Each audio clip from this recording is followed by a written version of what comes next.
Well, good day, footy fans, and welcome to the finals. Coming to you live from the Morpeth Vale Memorial Sports Complex. It's qualifying day in the Southern Football League, and thanks to ProBuild Australia, the Aussie Inn at Hackham, Air Diffusion Australia, the Man & Co Real Estate, Macron, and Time to Paint. We've got a huge match coming up between the Wineflies of Reynella that finished second and the Falcons of Flagstaff Hill that finished third. The winner is just another win away from the grand final. The loser is going to have to do it the hard way. My name's Phil Herden with Josh on camera. Joining me to call out all the action, Ollie Riddle. Ollie, welcome. There's a vibe today. There's a feeling. It's finals. It's a packed crowd today. I did the 13s this morning. Never had a bigger crowd for 13s. There were so many cars into this little oval, but it's going to be a really good day. It's already been a cracking day. We've had a great B-grade contest in front of us. We're at the moment, got down to 2 points. Flagstaff Hill have settled. They lead Reynella by 9. We'll keep an eye on that. I might just quickly give you the scores elsewhere. In the qualifying finals here, it was Port Noarlunga over Aldinga 10-7 to 5-2. It was Cove over Port Noarlunga in the under-15s, 15-7 to 10-3. And Port Noarlunga in a tight one over Happy Valley, 8-9 to 8-4. Elimination finals at Noarlunga, something I've never seen in a competition I've covered. Happy Valley, 11 goals without a miss. Morpeth Vale, 1 goal without a miss. A behindless contest. Happy Valley survive, Morpeth Vale eliminated. Aldinga eliminate Reynella, 8-9 57 to 3-7 25 under 15s. And it was Reynella 10-9 69 eliminating Aldinga in the under 17 and a halves by 28 points. So, Ollie, we've got these two teams today. Fair to say Flagstaff started off very strongly. They were league leaders for a period of the season. Kind of limped into the finals. Reynella seemed to go strength to strength.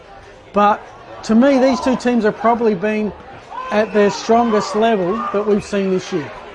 Yeah, I feel like Flagstaff feel they were looking really good, as you said, and then I think the term limped is probably the right one as the siren goes to the B grade there. So Flagstaff Hill will move on and play, I believe, Happy Valley in the B grade final next week. But yeah, you're right, limped is probably the key term for the Falcons heading into finals. Got a couple of big ins though. So in comes 3 changes for them. Samuel Smith, we haven't seen this guy in ages. He kicked 21 goals in 11 games, I believe, so far this season. He's come back into the side. Also, Dylan McCormick, who missed that goal after the siren against Happy Valley it was. He's into the team. And one more with Tice Lush, who's only played a handful of games, gets his very first finals moment as the players rush onto the field. 3 out for Flagstaff Hill. Hugo Nash, Jack Chaplin and Mackenzie Short all got dropped down to the B grade, unfortunately. There is a change for the Wineflies too, Phil. Yeah, I've got 2 changes for the Wineflies. Tyler Davies, the captain, is back in the side, as is Joel Stone, ring number 34. Out Carter Shaw and Brody Souter. So, and I guess the big news for Reynella, they've got their 1-2 forward punch today in Delahunty, the leading goal scorer with 86 goals, and Marshman, who kicked 89 last year and 38 this year. Interestingly, Bailey Marshman has played 10 games this year for the Wineflies. Yeah. They have won all 10. Well, what does that say right there? He kicked 89 goals, you said, last year. He's been huge as the umpires of that game make their way off the ground. Reynella are warming up. I tell you what, Phil, what's your tip? Because we spoke about this pre-game, we spoke about it during the week. It's been changing. So, What's your tip? oh, my tip, yeah, look, I'm trying to make a case for Flagstaff Hill. They've split the games through the season. We saw Flaggies beat Reynella. You saw Reynella beat Flaggies a couple of weeks ago. Reynella are a stronger side now than they were that day they lost. And to be honest, I think Reynella are right up there probably as equal flag favourites with Happy Valley. Yeah. I'm just, yeah, they are favourites today, and I'm going to back the Wineflies based on their recent form. It's funny because everything you just said I agree with. There's something in me makes you want to tip Flagstaff Hill. I just think they've had a couple of good ins. And I don't know, they've got experience, Phil. They've been here before. They've done it on multiple occasions. They've won premierships how many times in the last decade? So I'm going to tip the Falcons. Well, these two played off in a grand final 2 seasons ago. 10-point winners to the Wineflies. Yeah, and the Flagstaff Hill had won premierships leading into that. So certainly there's a smattering of experience. I've got Flagstaff Hill with 5 players that have played in the pre-COVID era. That's a sort of a marker I have, life before and after COVID. And Reynella have 6. Debutants, Reynella have 4 that have started for the club this year. Flagstaff Hill, at A grade I should say, Flagstaff Hill I've got down as 5, including, interestingly, Dylan McCormack and Liam Delahunty, teammates last year at West Adelaide, opponents today at Morford Vale. Yeah, that's really interesting. Could McCormick go down back? Could they play on each other, Phil?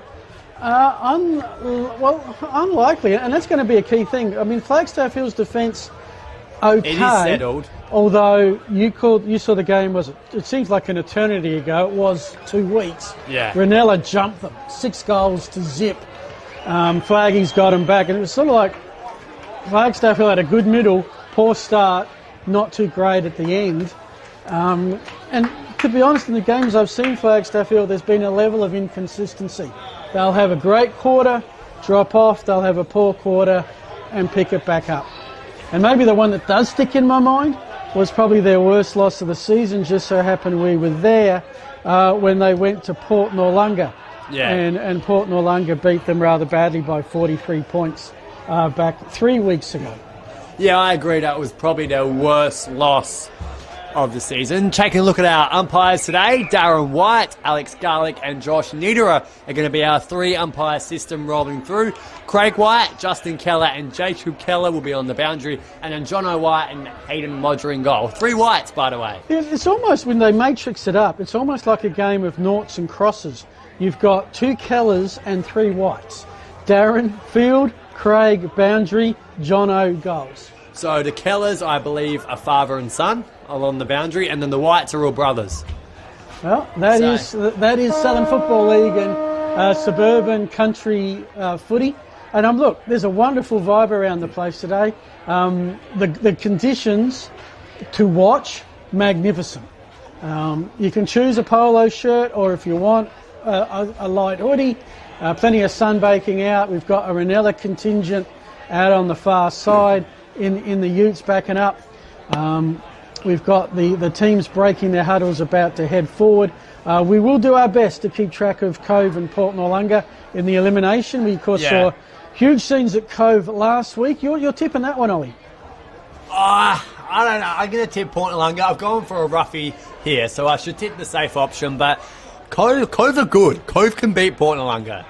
Yeah, you've got to go Port Noarlunga on form, but Cove's form is they make it close.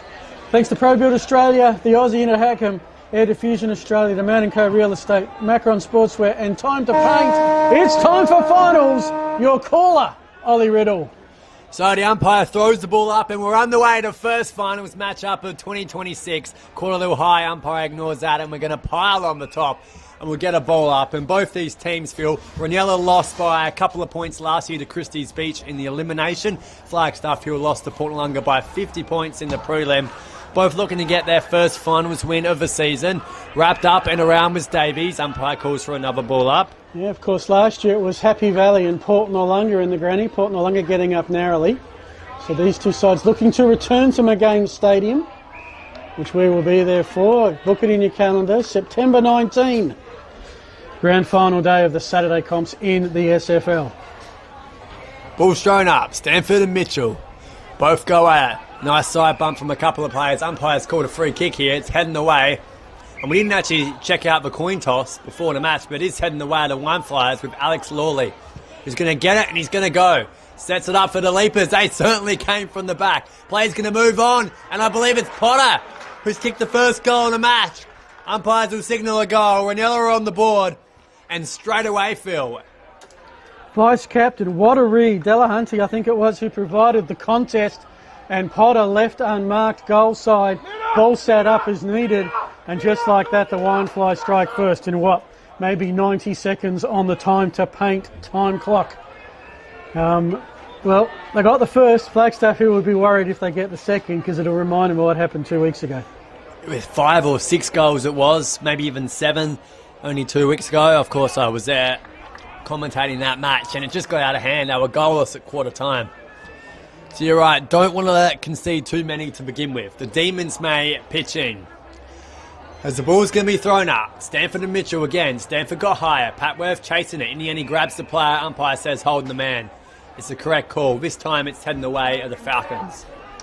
So Flagstaff Hill, first time with the footy really in their hands at anger. It's a long, penetrating kick towards the top of the square in the direction of Beenham, who's been busy today. Flaggies pick it up, tackled by 2 wide flies. Will be a stoppage. I'm looking at this 50-metre arc, Ollie. It looks more like a 25-metre dash in terms of distance. I should have gone out and gone for a walk to measure it. Sam Smith with the tap. Wide flies a very quick kick towards the boundary. Last disposal rule applies around the ground. Flagstaff ball right in front of your filming footy team and a huge crowd under the veranda.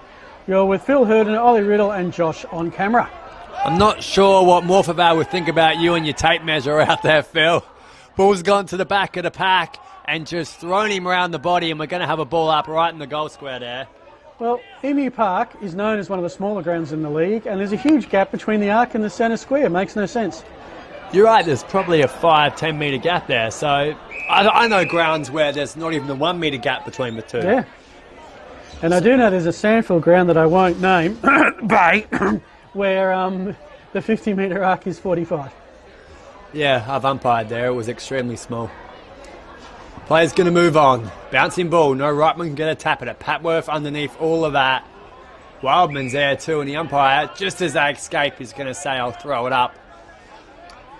So I'm just out. Where's Aldridge? Is my question when it's in Flaggies forward. And who's on Aldridge today? He's got to kick a bag for, you think, Flagstaff to have a chance. Reynella, that will clear through Cam Woods. Puts it back in board. Always a bit dangerous at this spot. Reynella, there's a... Well, I guess that was deemed illegal. Oh, what was that deemed? A push? It's going to be a Reynella free. Alex Lawley thankfully got up after taking a somersault, and umpire's giving a quick 25. We saw a yellow card late in the Bs. Won by Flaggies, if you've just joined us, by about 10 points. Inside 50 it goes. And spills out of bounds in front of our Sportal scoreboard, which reads Reynella 1 straight 6. Flagstaff Hill, absolutely zippity-doo-dah. You mentioned Blake Aldridge, 62 goals for the season. That's better return than last year, which landed at 45, I believe. So it's good to see him play. We've been him out for most of the year. As a clearing kick can't quite happen. That was smothered. Now option for the Wine Flies. Centering ball. He's going to get there on a bounce. Couldn't quite pick it up. That was Bull, who made his A-grade first game of the season, and that's out in the fourth from Lawley. That was against Flagstaff Phil. His first game was Bull. Just to answer the question, Brock Carlisle has the job, I think, on Aldridge, and Sam Smith, who can also kick a bag. I've got Daniel Whitaker on him at the moment. Brock Carlisle did a really good job on Zach Sprower early in the season, which is playing as we speak over at Noarlunga. Good to see them get an A-grade game. But this is a bouncing football. Only Wine Flies around it though. That mark should have been held. It wasn't. A couple of players can pick up and collect. There goes Aldridge. Just bounces off Woods. Look at that. And now the kick inside forward 50. So many players at the back. One is Liam Reid, who's jumped on from behind. Didn't have prior. Play's going to move on. Handle backwards. Now inside forward 50. Could go all the way home. Nichols let it go through for a minor score. Yeah. Okay, there might be a little chat at quarter time. Tackle the player, don't bump them if they have the ball. If they don't, by all means bump them. That's usually the predetermining factor. I thought the bump was dead. Well, I'm not talking about a line them up, knock them out bump. What was that? That was just a shoulder to shoulder, sort of get to know you kind of thing. And of course, Flaggies player was happy to ride that and kick it back in. Kick it back inside 50, where it's just outside at the moment on the far side. Umpire comes in and says that this will be a ball up. Did not go out of bounds. Umpire takes a couple of steps back. So 6 minutes into this first quarter. Centering ball could go all the way through. It has. A miracle moment for the Falcons, and they're on the board too with their first goal. Not even sure who it was. It's from deep in the pocket. I'll give you the player that I think it is in a moment.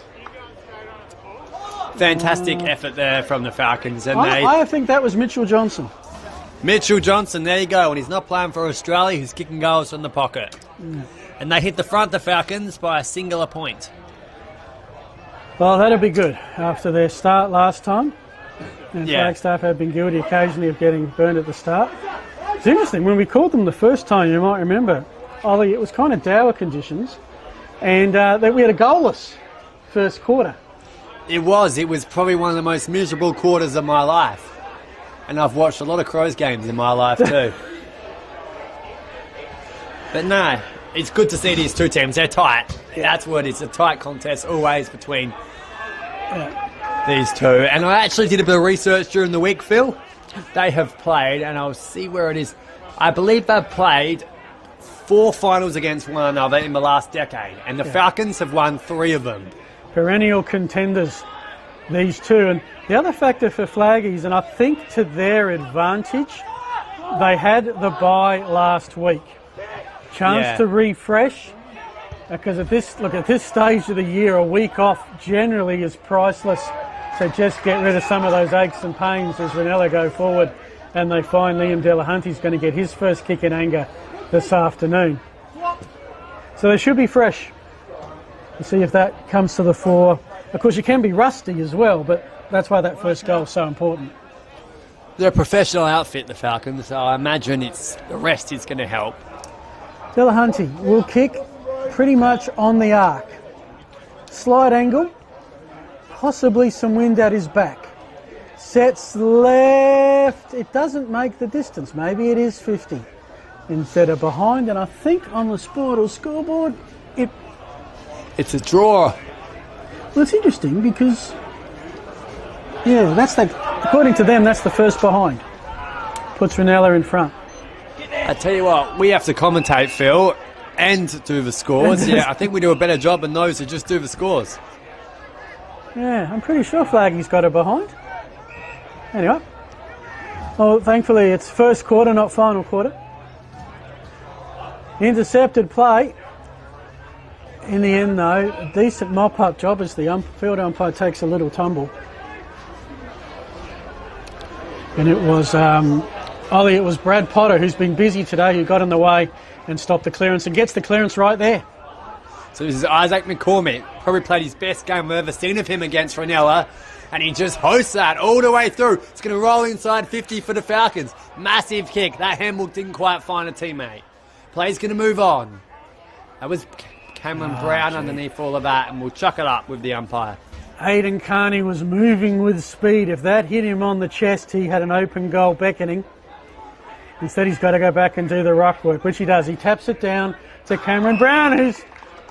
Well, was it planned? Was it luck? Either way, it's certainly luck.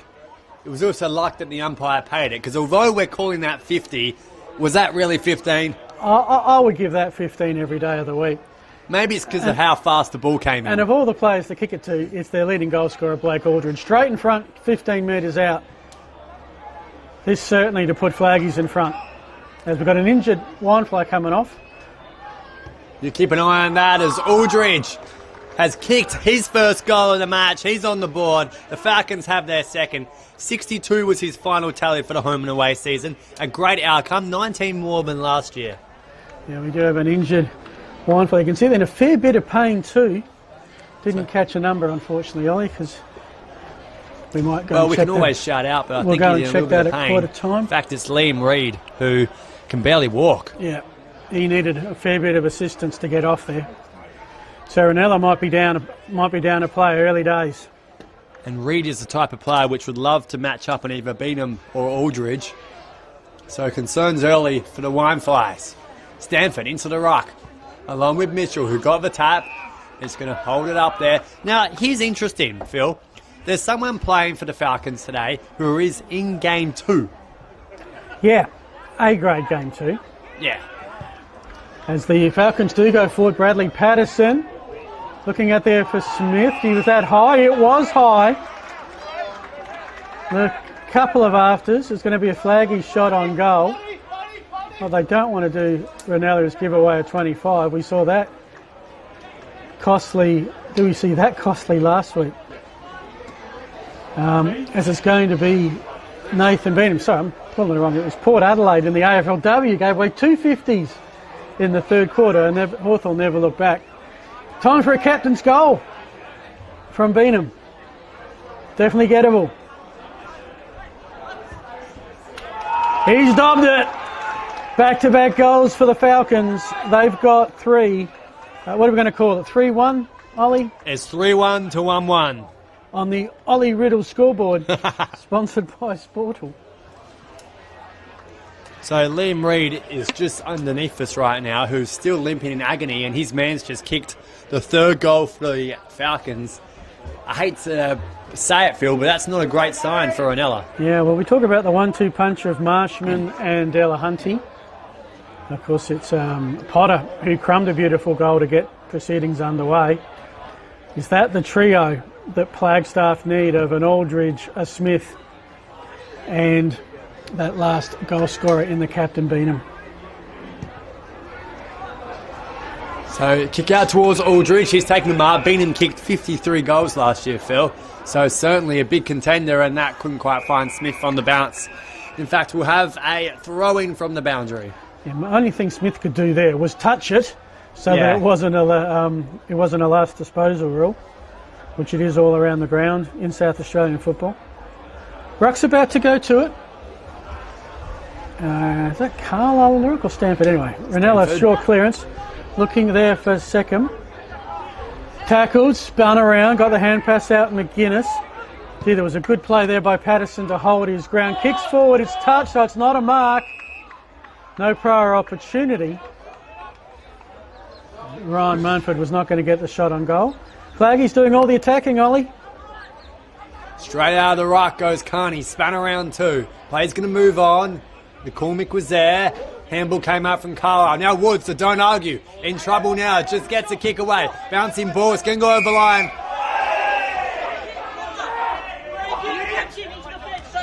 Now you saw that, it was a dangerous play, the umpire called it. Well, it was, and that's a stupid turnover, because that was Flagstaff ball to go forward once again. They're coach killers in finals. So it should have been the Falcons' free kick. Instead it heads to Reynella, and now he's thrown over the line. Yeah. And that was by Walton. I do not have any problem with any umpire making a decision like that with player safety. Yeah, I agree. And this is young Jacob Keller, who I did my 13s game with this morning. So he's still out there. Here I am in the box, and he was able to stay on the ground. Can he commentate? Can we swap roles? You can do an A-grade boundary next week, and he can come up? Well, I think he's the umpiring coach favourite. Okay. Put it that way. Oh, okay. He's the one who was able to get the boundary. No, he works really good. For a young kid who's a few years younger than me, he does a really good job. So you're the old one in the duo? I know, I'm the old one now. How time changed. It's all relative, mate. It's all relative. As Woods with the clearance. Out in the direction of Nitschke, wearing the long sleeves. That's one way to stand out on a day like today. It'll be Robinson Caruso there. He's lost the ball, went too high. Advantage pace. This is Trell. No, we're going to go back. Tristan Smith with the free.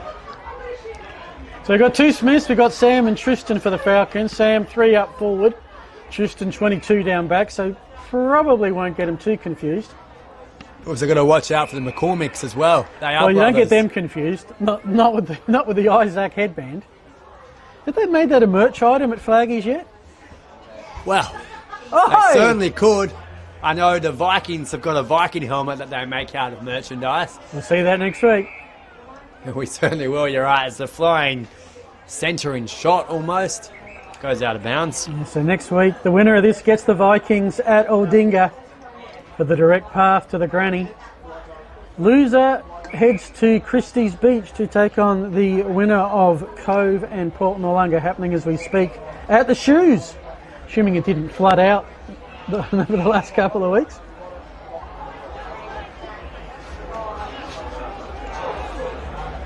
So, as you said, great to see Noarlunga getting a final, hopefully. Yeah. And Barry Pillmore, appointed coach during the week.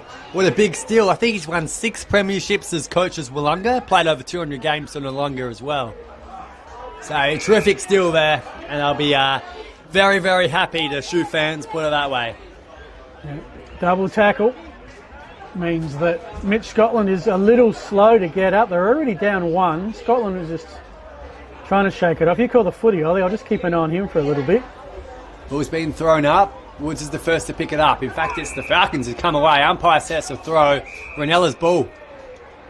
Scotland wasn't too keen to enter the fray on that one. He's taking off on his own steam, opposed to Ty Slush, the 2 sixes.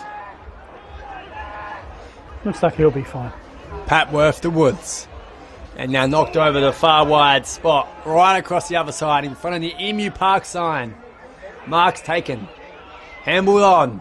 Now Niski put himself into trouble. Interception, and it's just dug into the dirt, and we're going to have a ball up. Now, Phil, out of the entire nation, right, is there another football club called the Emus? Not that I'm aware of. I don't know the nickname of every football club. Do you want me to Google Emus football when I get a breath? I think that'd be a pretty good idea as it's knocked on. And then the flying shot at goal off the deck. It's gone out for a boundary. It won't be a boundary throw. And probably It'll be Bradley the critical Kirk's free. thing is what came first. The Emus for the Morpeth Vale, the Emu Hotel, or Emu Creek, which is between the Emus football and the Emu Hotel. If I had to take a guess, I would say the Creek. Yep. And then the football club was named after the Creek, and then they built the hotel. I reckon the hotel is probably where they formed the football club. Yeah. That was probably a great idea.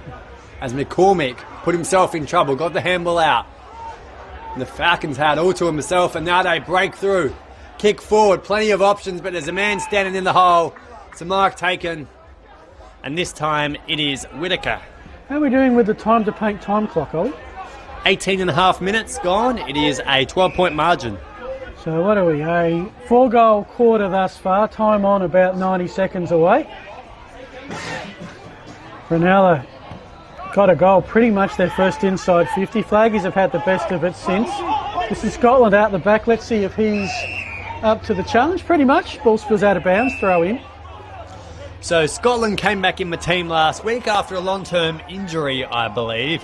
He's made his run towards finals at the right time. He's going to get a free kick too. Of course, it does help when your Bees are in the finals and you can give players that are coming back a run. And Reynella will be in the finals at least until next week. They did lose to Flaggies narrowly in the earlier game. Marshman. And look at that, just standing tall. Awesome marks to his duo in Delahunty, I believe. Yep. He's going to wander the back here for his second set shot. Marshman to Delahunty. We thought we were going to see that a lot this season. Marshman only played 10 games in the home and away season due to injury. But Delahunty has gone from strength to strength. He's kicked 86 goals from 15 games. A rare miss earlier. He's lining up for his first goal, his second set shot from a tough angle. 40 metres out. On the South Road side of the ground, Eastern. And the goal umpire stretches a little, but it's gone through. Delahunty's kicked his first. It is Reinella's second, and it's getting close, Phil. Yeah, coming off an 11-goal effort, along with Marshman. 2 forwards, 22 goals between them in a demolition of Ironbank Cherry Gardens. Reynella I think they had to kick 38 goals to get the percentage past Happy Valley, or get in the neighbourhood. They were about 8 goals short, but they kicked 12 in the final. Will not have it as easy today, but with your full forwards, Aldridge already one on the board, Delahunty already one on the board. Chance for them to settle into this contest. Back in the middle, as we're into time on. No prior opportunity.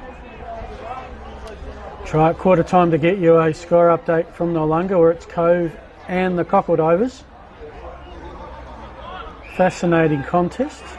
Do you see the lawn bowlers behind us, Phil? No. Oh, I thought you'd be right into that. You love the lawn bowlers. I think when I can't see the players anymore, Ollie, and we haven't got that far yet. All right, still a couple more years to come. And the knees hold up. We have got a long final series ahead of us as the umpires pulled out a free kick. That was dangerous, heading the way of the Wine Flies. Lawley across ground. Mark's taken Rosa. Takes his time and just stabs at it. Moves the ball forward. Papworth, who missed out on the grand final 2 years ago. So we certainly want to play this year, as a flying spoil came from Isaac McCormick, who again, I'll say it, probably played his best game I've ever seen of him against Reynella 2 weeks ago. Okay. You've seen a fair bit of him. We've seen a fair bit of Flagstaff Hill in the second half of the season.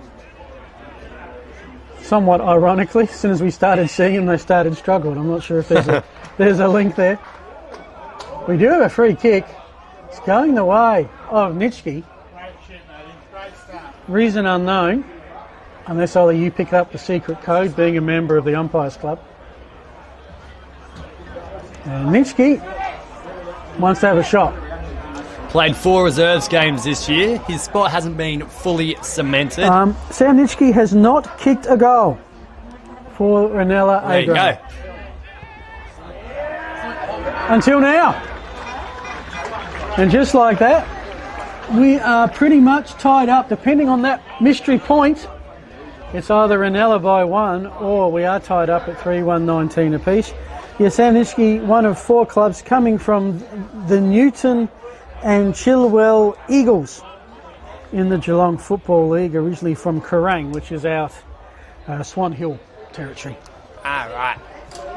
Yeah, so as I said, he played 4 B-grade games towards the start of the season, but he's slowly worked into the side. Been a good player, first goal A-grade level for him, and we're ready to throw the ball back up in the middle field. Well, it's an even contest, so it's be interesting. I'm looking, can you see anywhere, Ollie, in your travels, because you've got a flag somewhere? I've got a couple. I think actually the breeze is favouring a little to our left, coming into us, to be honest. A little bit across the ground, cross breeze, favouring a little bit to the end. Flagstaff are kicking, but not by much. It's beautiful conditions today. Glorious. So that means Reynella will get used to it in the second quarter as Jack ball towards the pocket. Isaac McCormick picked it up. He spun around. I'm not sure if he's trying to get rid of that, and he wasn't, and he's going to get pinged. Admittedly, very hard to get rid of it whilst you're being dizzy from the what do you call that? What do you call that at the show when you go round and round, the gravitron? Yes, the gravity one. The one we just go around in circles? I guess there's a few of those. Mitchell, Scotland, looks to be all fully recovered. Puts it up, but in the end, Flagstaff read it better. Mitch Johnson. His kick, though, intercepted by Dylan Rosser, and Ollie, Wine Fly's a chance to get something with quarter time imminent. Certainly is. Rosa's going to take his time here. We kick him from 50. Kicked 2 goals in the Christie's Beach final last year, so he certainly knows how to get them. Goalless this year. Line up, 50 metres out. Rosa to attack the big sticks. He puts it long, but it's off to the left-hand side. It's just a minor score for the Wine Flyers, which by my calculations puts them in front. So both scoreboards in agreement. Reynella in front by a very narrow margin, 1 or 2 points. We will confirm. I reckon your record is pretty spot on, by the way, when it is Ollie versus scoreboard. Certainly in recent times. I don't think I've ever lost to the scoreboard. Yeah. Undefeated. Down the wing it goes. Spills out the back. Reynella have some numbers. Is there someone blocking my TV set? Maybe me. Ground looks pretty good, actually. Dried out nicely. Reasonable portions of green, and I think the bits that aren't green are going to hold up pretty well. Thrown in by our boundary umpire. Bouncing ball. Mitchell didn't get to it. Off the deck. Could have been kicking danger. Wasn't. Chef leaves it. Left. Right. Johnson throws it on the boot. Inside 50 for the Falcons. They come out at the Wine Flyers. Waited on the handball. Just got past Chef. Have to go back and get it. In the end, the bump, I think, might have helped him. He couldn't quite hold it. Copley's underneath it all now. And our umpires are going to wait before we say, give it to me. 15 seconds, lock on Reynella, grab one, grab 30. Well, you can hear our special comments courtesy of the Reynella runner that there's 15 seconds left. So Flaggers want to do something, not much time to think about it. Ooh. And no time to duke and dive by Matty Walton. It is quarter time. Reynella, and they do just collect that ball just in case. Reynella in front Ollie says by... 1 point. We'll confirm that. But we'll take a break. You're with Phil Hurd and Ollie Riddle. Josh on camera. Liam Reid is coming out. He's hobbling, but he's trying to run it off. Will he be back in the second quarter? We'll tell you after the break.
Footy analytics made simple.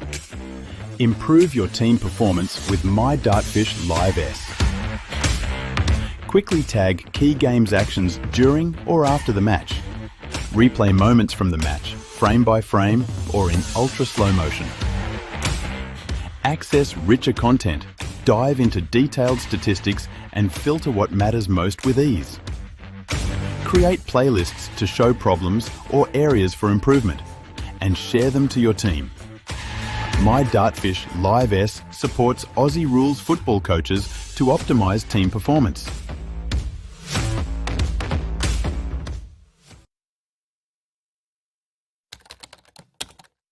Our name is derived from the Greek prefix, macro, large. From the day we were born, this has been a promise for the future.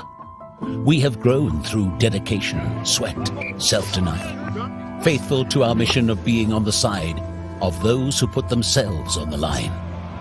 Through our name, we celebrate the greatness of those who believe there are no obstacles higher than their dreams. The courage to get back up after falling. The obstinacy of believing until the end. These are the values embedded in our logo. The Macron Hero. It's a celebration of sacrifice and tenacity. Up until your personal victory, until your arms are in the sky. Become your own hero.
Welcome back to Emu Park, qualifying final day in the Southern Football League.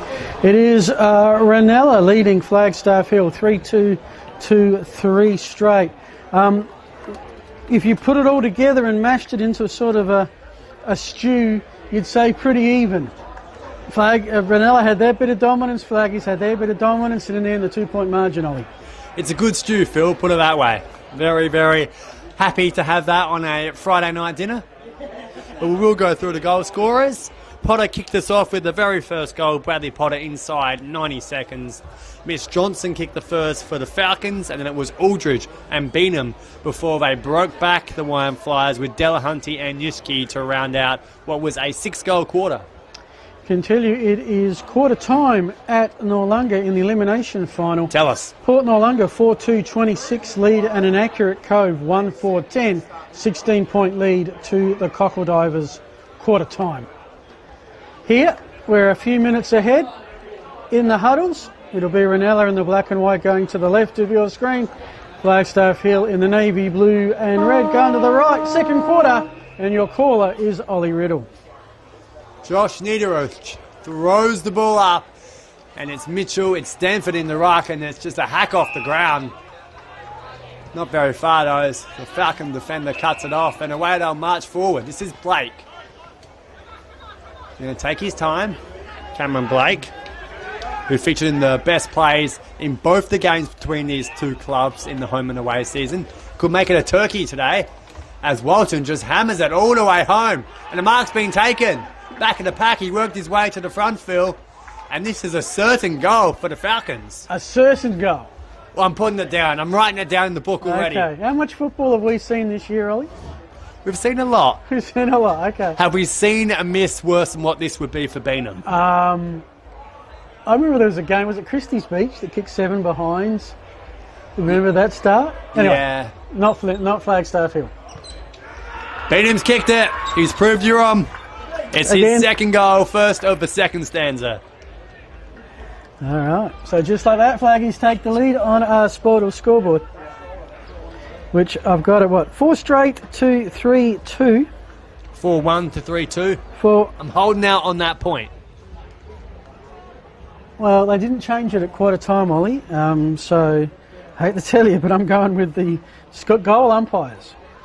I'm not so sure about these goal umpires. In the order of seniority on correctness of score, goal umpires, then Ollie, then scoreboard I think operator. we've got to change it. The system isn't working, Phil. Anyway, and I'll start keeping track of it in the final quarter when it might just matter. From the middle, Copley, hand pass out. I think that's Patworth at the bottom. Just another hand pass out. Somehow Reynella right onto it. Too high, holding on. It was too high. Let's go back to Copley. Right down the middle. There's 3 Flagstaffs around Marshman. One of them is the head bandit. Isaac McCormick takes the mark. He looked right. He goes left down the outer side. Overcooks it. A chance here. Reynella have some numbers. They'll send it back from whence it came. That kick was overcooked. The adrenaline that finals produces usually leads to something a bit overdone. That kick smothered by the kick by Johnson, smothered by Patworth. That's 2 respective stars of their team in action.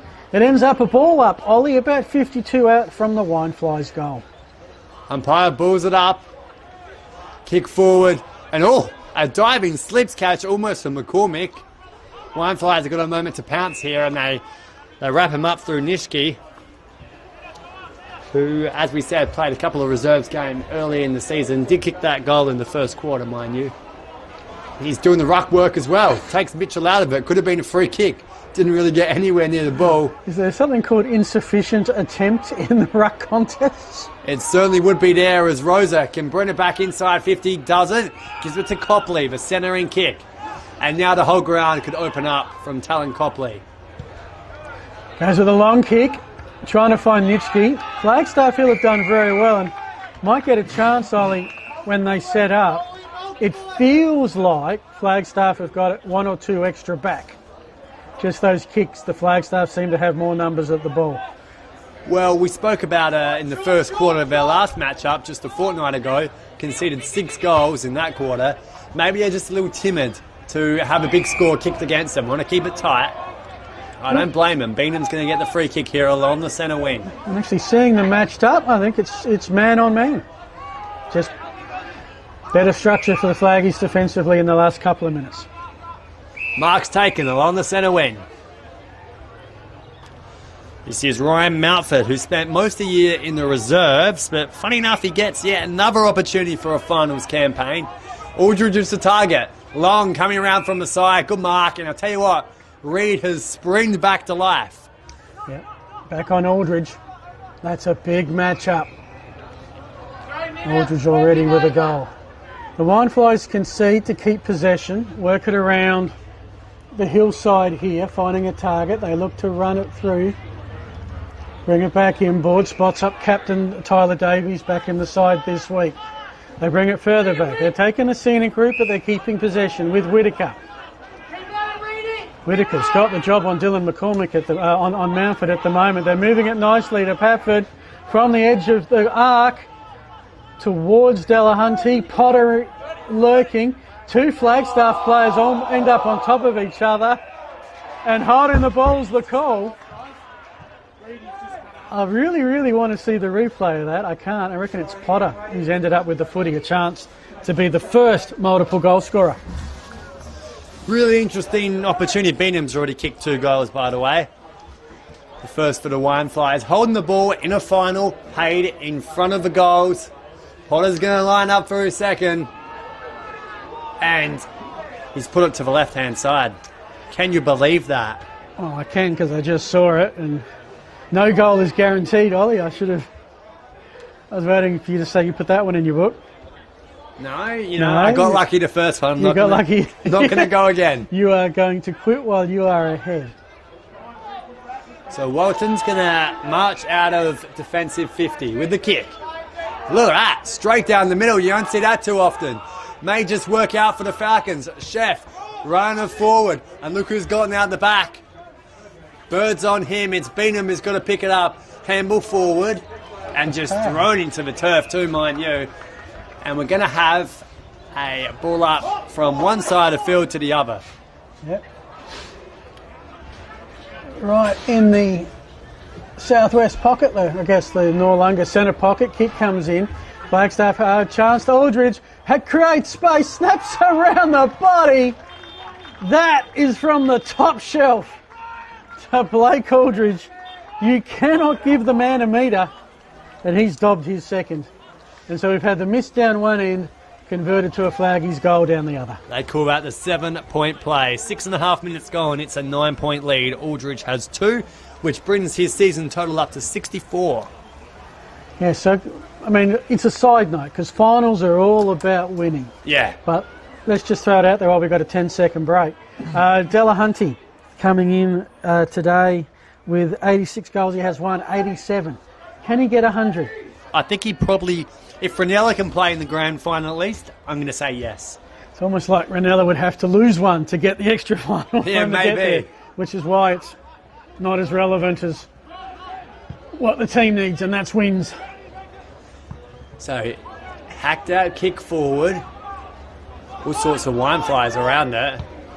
Now Bull, inside 50. Couldn't quite find a teammate. Did find an opponent who's wrapped up. That was Smith from Nishki.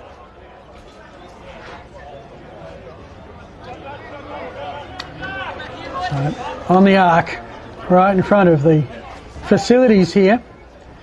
I like the fact that they have their barbecue and their bar together. Get everything you want at the one stop. Yeah, I did notice that. Sausage with onion, very nice, thank you very much. Just $3 too, I should add, which was... Wow, my chips cost $7.50. Okay, well, knowing you would have got a large one. Actually... Extra gravy? I did get the gravy. Clearance by Dylan McCormick. Yeah, they've got in defence. Aldridge goes back to get it. He kept it in bounds. Boundary umpire was right there, drew the defence. Carney avoids a few. Centres the ball now for Wildman. And it's going to bounce. Soccer goal! I think that's Cameron Blake. What an almighty mistake. How could you not let it go through for what it would have been a point? You cough it up, you leave it sitting there on the goal line. He just took a bounce. Chance to concede. I mean, look, I get it when you're late and it's close and a point means everything. It doesn't mean anything of consequence right now, especially, well, not a 7-point play, Ollie, but definitely a bonus 5 for the Flaggies. Umpire's going to throw it up again. We get underway. That was a critical mistake there from the Wine Flyers. And it extends the margin too. They've kicked 6 goals to 3-3 to Falcons. This is going to head the way of Reynella though.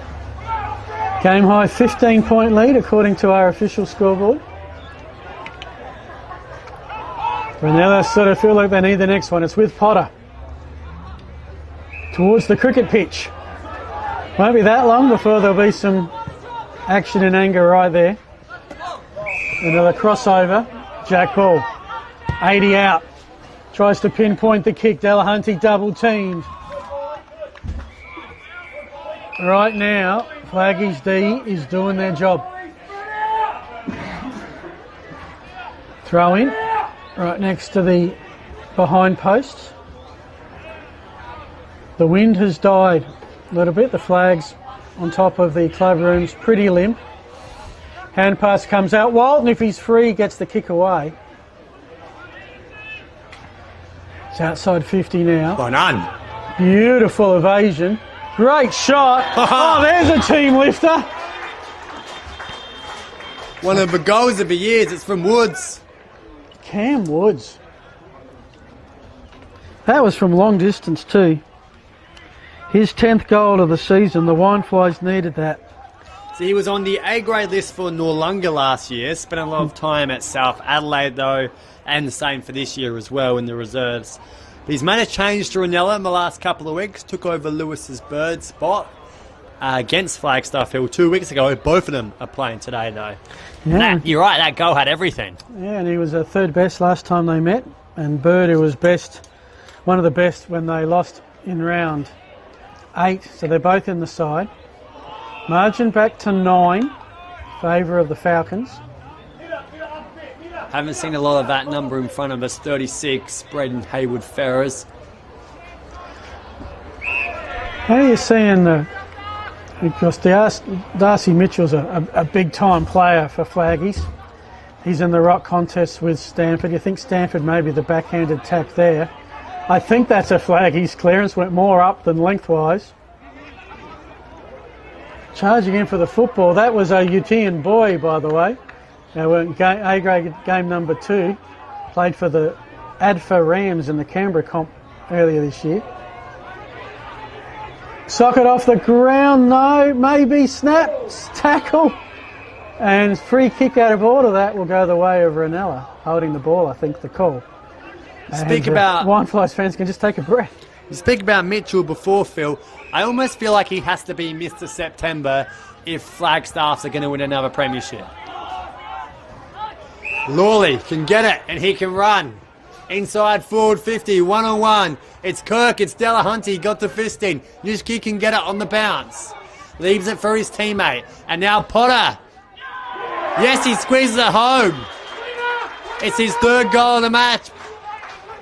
An awesome opportunity from one end to the other for the Wineflies. They are moving this ball smoothly. Yeah, sorry, mate. Second goal for Potter, I think. Interesting. I'm glad they kicked it because the transition was magnificent. They had Nitschke free at forward, elected to go to the one-on-one contest. I don't blame him. You get Delahunty one-on-one, you're going to go there. Kirk, awesome defensive effort. Yep. Potter was there ready and waiting for it. But if they hadn't have got the goal, Nitschke would have been saying, what about me? Free within goal kicking territory. Yeah, certainly not Kirk's fault there. He did his job. Did his job very well, mind you. Mitchell got the centre clearance, bouncing ball towards the line, may beat the players. It's Chef, it's Nichols, gets the shove, then the handball. Quick chipping ball, didn't really find Davies on the full, got him on the bounce. McGuinness goes back in the same direction, now the kick up towards the centre wing. Competing was the Wineflies. And then Bowie wraps him up. And Bowie, he got into the team. I asked the assistant coach Michael the other day, got into the team just purely off of form. Well, last year he was under 17s and played intercol for Sacred Heart College, playing for the Australian Defence Force Academy team in Canberra. That's, of course, number 4 to keep your eye on for Flagstaff Hill. Gets out of the back of Marshman. If it didn't hit Marshman, it may hit Delahunty. Player's going to move on. Here's our man. Bowie. Outside 50, bouncing ball. Wineflies, they left it for each other. Walton, that was Davies there, rookie error. Bouncing football, lots around it. Oh, that's a little high. Did you get that one, Josh? right in front of us. Hope you enjoyed that. The contact, the physicality the finals brings. Potter onto ball, has a fumble, got the kick away. The snap is wayward. Enough to score a behind. On the Sportal scoreboard, Reynella 5-4-34, back to 2 points. It was 15 not that long ago. Flagstaff Falcons, we've got on the official scoreboard 6 straight 36. Walton outside 50. Right in front of us, Phil. Good mark. Paid to Marshman, who played in the Sanford reserves for the Crows pre-COVID. Now for Reynella. Yep. 5 games, no goals there. Well, let's not be super negative. We can just say he played and he was spectacular. Played 5 games. Okay. Just say he was spectacular. Okay. Inside 50. Gets back to the head of Walton. And then Potter comes to meet at it. In the end, we're going to chuck it in. I mean, knowing the Crows, he was probably used down back anyway. Yeah, that may be true. Wherever the whole of not their AFL reserve players were. Throw in. Reynella, well, they're a kick away from taking the lead. And they're within kickable territory. As Reiki ensures that stays to ground, will go again. Thrown up. I'm thinking, where's Potter? Potter has been a danger man so far. Reiki, the great tackle, just missing one thing. He the needed ball to have with the ball. Player. So Flagstaff Hill can take this back into play. Does so. Kick out wide, outside 50 on the far side, the western, so the eastern side, mind you. Eastern side. Hillside? Is that the Hacken Latinga side? Road side. The Wirianda High School side. Why don't we just say the everything side? We could just keep going and going until it comes all the way back around. That'd be unfair to around. those on the coastal side. The coastal side? The train line side. You want to keep going? You love your geography. Ball thrown up. Lots of plays around this stoppage. Clearing kick. Inside 50. Drops the Marshman. Couldn't hold the mark. Del Hunty had an opportunity. And the umpire's going to throw it up. Just on that, did you know that looking out to that eastern side used to be the train line side? Like there used to be a train line like just the other side of the fence there back in the day? Really? Yeah. Did it go down to McLaren Vale? Went down to Wollonga through McLaren Vale. There you go. There's a walkway that goes all the way through there. That's the old train line. There you go. You could have back in the day got a train to watch the Emus play their football. Well, you still can now. It's just a bit of a walk from the station. It's a bit. Walk's not going to do anyone harm. Marshman wrapped up right on the 50-metre arc, and we'll... Why did you give me a funny look when you said that? I believe I was watching the players, but okay, you interpret it how you want to interpret it. Okay. Ball up, 51 out. We will get back to the footy, folks. So I wouldn't mind a time to paint time clock update in a sec, Ollie. Well, if that I looked to wait, be a little high, and it is Flagstaff free. I can tell you it's just ticked over to 18 minutes. 3-point margin heading the way of the Falcons. Time on imminent. A game that's ebbed and flowed a bit right now. Reynella with the momentum and the field position. A straight kick away from taking the lead. And Flaggy player's done himself a bit of an injury there. Bradley Kirk just hanging onto his shoulder a little longer than you normally would. Carney in the rock. As their second rock option. Taps it down. Sort of played for that free kick, Copley. Umpire was right there. Saw right through him.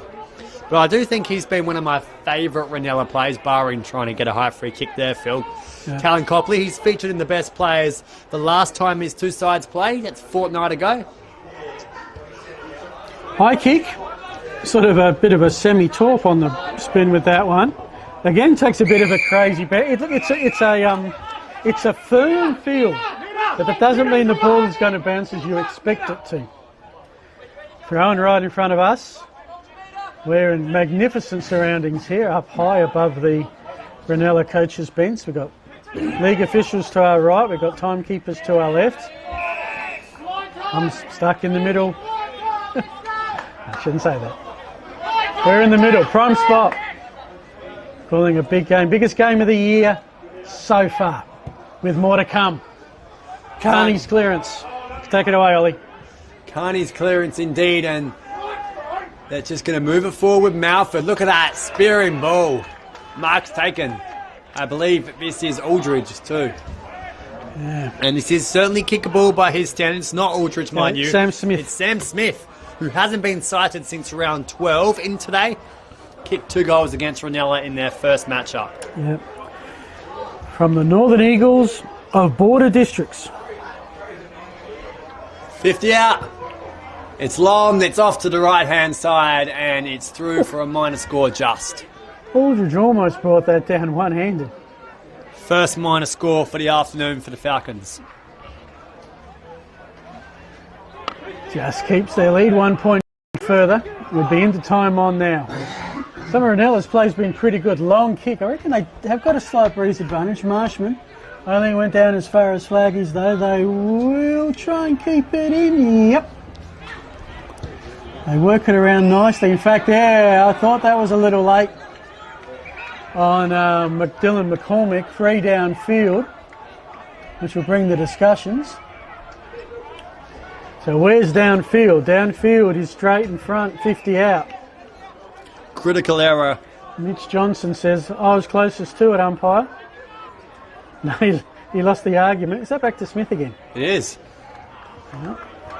Just a smidge closer and a much better angle. He's had the sighter. Hopefully for something a little bit more prestigious. He is showing no sign of wanting to pass this off. Nobody's leading. They've all got confidence in the kick. To extend the Falcons' lead. Oh. And that did not score. So a couple of chances late. Flagstaff Hill getting zippity-doo-dah out of both of them. 21 minutes gone, 21:45. It's a 4-point margin heading the way of Falcons. And that kick smothered.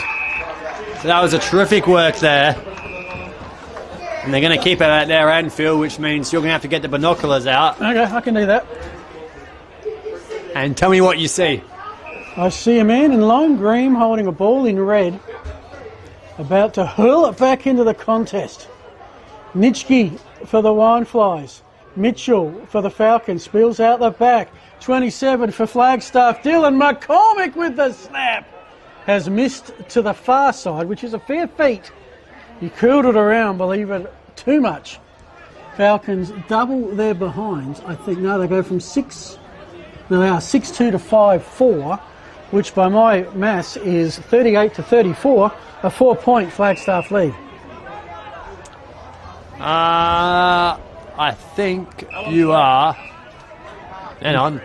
I'll have to do the calculations again. Yeah, you are correct. So I've missed the point this time. It's a 4-point margin. We've had 5 goal kickers for the second term, 6 in the first as Marshman comes out to meet that nicely. Ignores the short kick. Now goes down the line. Smith was there. He's got a chance now, Tristan Smith.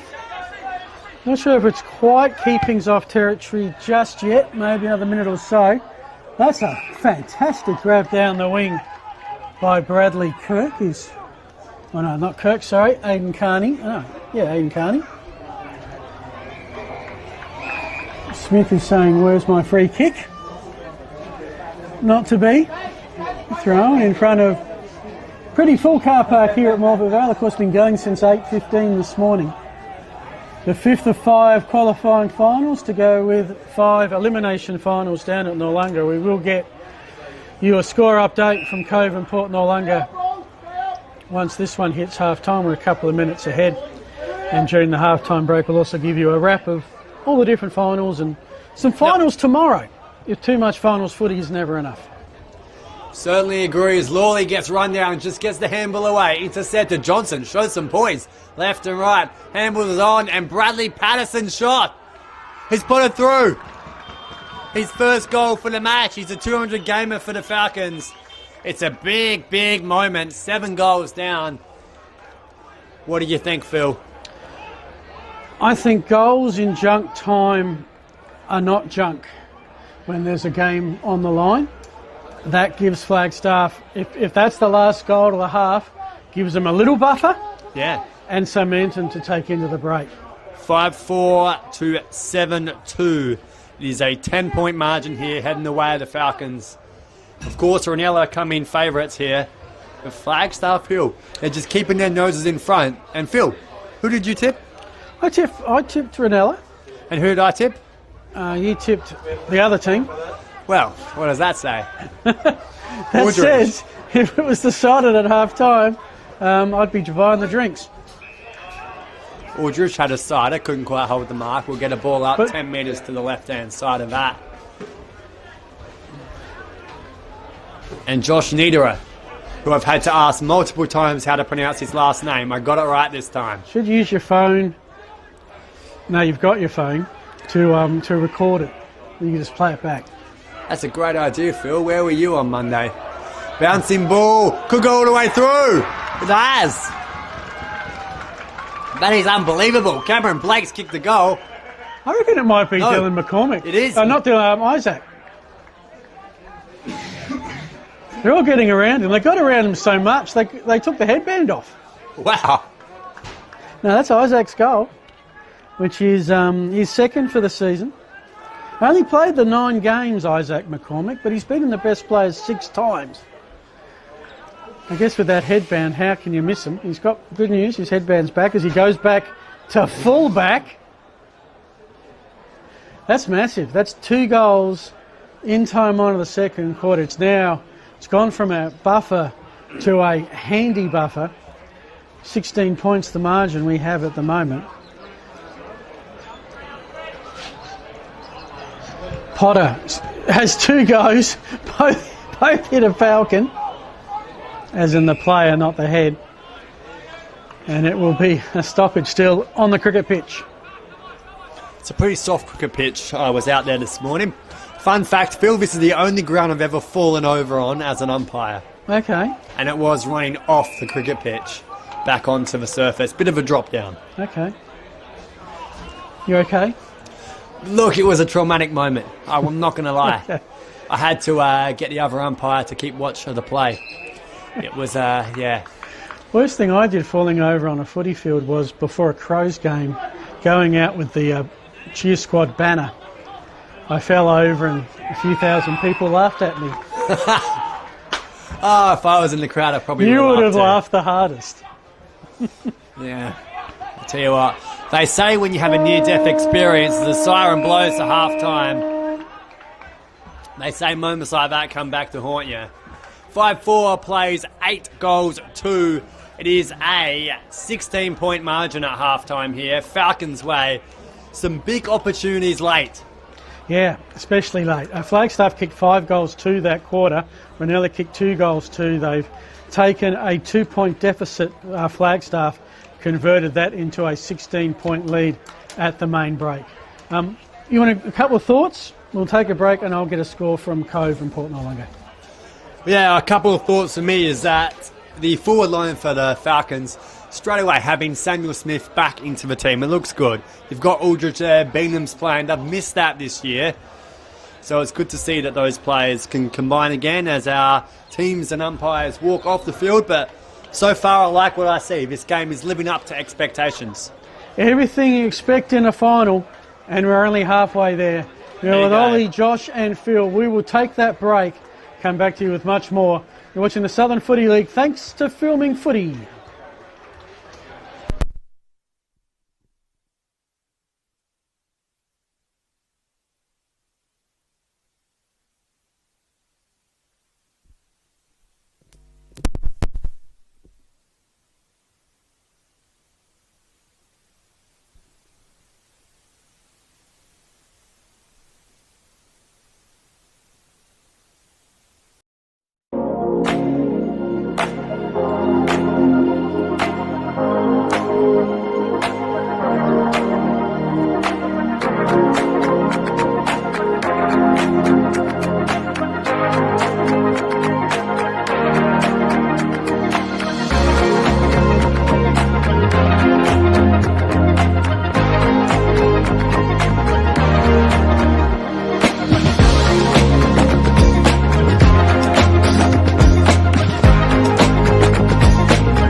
easy analytics made simple.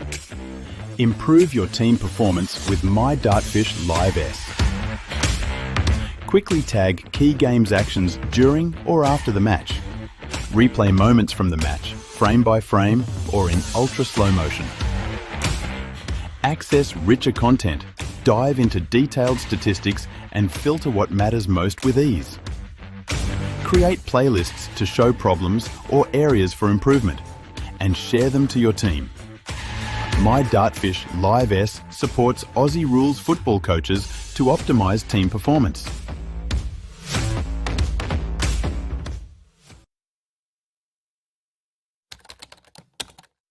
Our name is derived from the Greek prefix macro, large.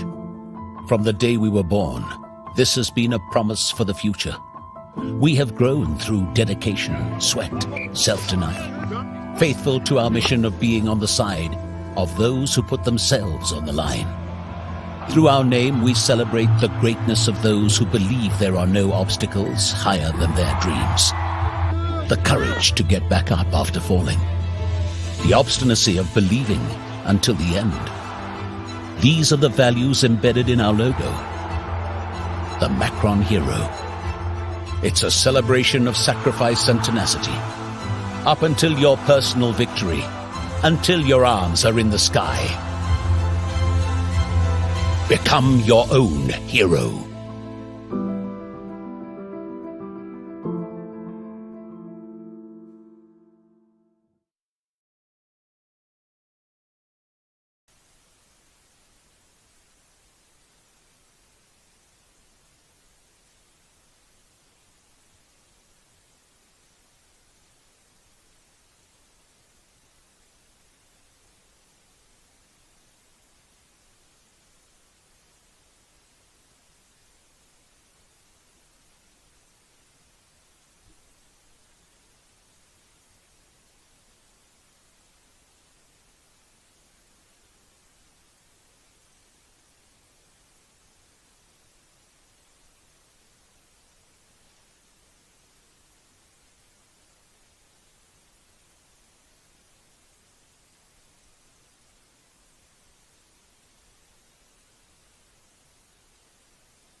Welcome back to Emu Park, half-time here, the Southern Football League qualifying final. Thanks to ProBuild Australia, the Aussie Inn at Hackham, Air Diffusion Australia, Domain & Co Real Estate, Macron Sportswear and Tone 2 Paint. Also other broadcast sponsors, Dartfish Live Stats, the Sportal Scoreboard, Classic Clashes, UTF Trailers, Archie's Footwear and Filming Footy. Flaggies are back, the umpires are back, Reynella not too far away. Let me walk you through what's happened today. Under 13s, Happy Valley beat Morford Vale, 10 goals standard finishing margin. That Happy Valley go to the first semi, Morford Vale eliminated. In the qualifying, Port Noarlunga beat Aldinga by 35 points. So next week in the under 13s, Aldinga and Happy Valley first semi-final at Christie's Beach, Reynella and Port Noarlunga second semi at Aldinga. Under 15s, Aldinga over Reynella in the elimination. Sharks live on. Cove over Port Noarlunga in the qualifying. At Bice in the knockout first semi, Port Noarlunga and Aldinga. Flagstaff and Cove in the second semi. Sorry, Port Noarlunga and Aldinga at Christie's in the knockout first semi. Flagstaff Hill and Cove at Aldinga in the second semi. Under 17s was Reynella eliminating Aldinga by 28 points in the elimination. Here, a tight one. Port Noarlunga over Happy Valley by 5. Under 17 finals next week. First semi at Christie's, Happy Valley and Reynella. Second semi at Aldinga, Port Noarlunga and Cove. That gives us the Bs, where in the elimination it was Port Noarlunga eliminating Cove by 24 points. Here in a tight one, Flagstaff Hill over Reynella. That was actually third beating second. Next week the Bs, Christie's first semi, Reynella Port Noarlunga, Aldinga second semi, Happy Valley and Flaggies. Do have an update from Noarlunga in their elimination final. Port Noarlunga 6-2, Cove 3-4. That is a 16-point margin. Here it's Flagstaff 8-2, Reynella 5-4, a 16-point margin. What do you make of all of that, Ollie Riddle? It's been a big day, Yeah. put it that way. A lot has happened. I can't even keep track of it. I don't know how you keep track of it. And more to come tomorrow. Women's and C-grade finals tomorrow. First semi at Bice Oval. Under 14s, Blackwood and Cove, first semi. Under 17s, Aldinga, Christie's Beach. C-grade first semi, Reynella and Flagstaff. Women's first semi, Cove and Christie's. Second semi at Flaggies, Reynella and Port Noarlunga, under 14 girls. Reynella and Cove, under 17 girls. Happy Valley and Port Noarlunga in the C's. Women's, and I think this is a grand final preview, Reynella undefeated and Flagstaff Hill. And in 2 weeks' time, tomorrow, 2 weeks, we will bring you live on Filming Footy. Ollie will be there for the women's grand final. Yeah, I'm looking forward to that, Go. We don't get to see enough of the women's football. And at Hickenbotham Oval or McGain Stadium or whatever they're going to call it. Panther Park. Yeah, that's one way to look at it. Interesting, Reynella coming to the bench with 3 interchange. So where is their fourth? I imagine somewhere on the ground, which is going to be an issue. Because it's 22, less 3 is 19, and we know what happens if you start with 19. Fortunately, we can't see the full bench, and it doesn't look like there's a player out there unmarked, so we should be right. Third quarter underway, thanks to ProBuild Australia. Your caller is Ollie Riddle. Siren has blown, the ball has been put into the air, our ruckman go at it again. Mitchell got the tap down, then had to get it himself, couldn't release the handball, umpire's going to throw the ball up. Pretty much the very centre of our centre circle. And does so. So we're underway again. Third quarter action in this qualifying final, the first of the Southern Football League. As you said, Phil, biggest moment of the year. And there's a play on advantage for kicking danger. Bouncing football, Smith couldn't quite trap it. Handball came, pushed it forwards. McGuinness got in. Ooh, was collected high, sort of accidentally there. Copley put his head down, got the football as he always does, Copley. Of course, we do have the Archie's footwear and the Dartfish beanie at game's end, and it was great, Ollie, that you brought yours because I forgot mine. So plan B worked, thank goodness, to the best on ground. And at the moment, what you're thinking, because it is your decision. That is a great call. What am I thinking? Well, I'm not allowed to release it too soon. It's embargoed. But look, Still got a half to go. It's okay. Beenham's kicked a couple of goals, look good. I've liked Copley's game. Watch the head. I'm just waiting for a big moment. Yeah, Put it that true. way. Flaggy's free. It's Haywood Ferrers, I think. Yep. He's So- gonna walk it off. He missed a few games through the middle part of the year, but he's been in form since he's come back. I reckon 16 points is our game high lead, Ollie. It may just be. This to extend the margin. Haywood Ferrers directly in front on the 50-metre arc. It might not get all it does, but for some minor score. I jumped the gun. Well, made the distance easy. Kicked outside the arc. Didn't get too close to the man of the mark, which I guess is a good thing. Had confidence in the distance, just the accuracy a little off. Ball comes back into Braden Nichols. In the barbecue pocket here. Mitchell couldn't quite bring it in. Potter's corralled. No prior opportunity. The tackle from Ethan Wildman. Good call. Umpire going to ball it up. Does so. Stanford's holding Mitchell. They'll get the clearance though through Copley. Bouncing ball with Sarah in the park. Flagstaff comes to meet it well. That was Smith. Inside forward 50. No one can try to hold the mark. Umpires pay a choppy arms free kick. Crowd behind me. Bit of yes, bit of no. It's an even crowd, mind you. Yeah. And of course, these two clubs feel supported by so many people. They're huge. Yeah, and this is just the first week of finals. Wait till September 19, grand final day. The Game Stadium will be rocking. Just outside 50.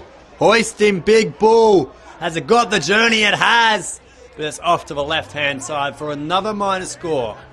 Well, Flaggy's kicked 6 goals without a miss to open proceedings. They've had a couple of misses to start proceedings in the third. It's an 18-point margin. 3 straight kicks is the deficit Reynella are facing. And that's a well-positioned kick. Potter had to mark it. He didn't. The Falcons are surging. But Potter did well to keep that in without being pinged for keeping it in. It's a tricky sort of game we watch, Phil. Yeah. Mitchell got the fist. Stanford ended up picking it up. And it's a high ball indeed. It finally comes its way down. Walton had the handball. Missed opportunity. And now they wrap them up, the Wine Flyers. And we'll have a ball up just inside the centre square to the northern end.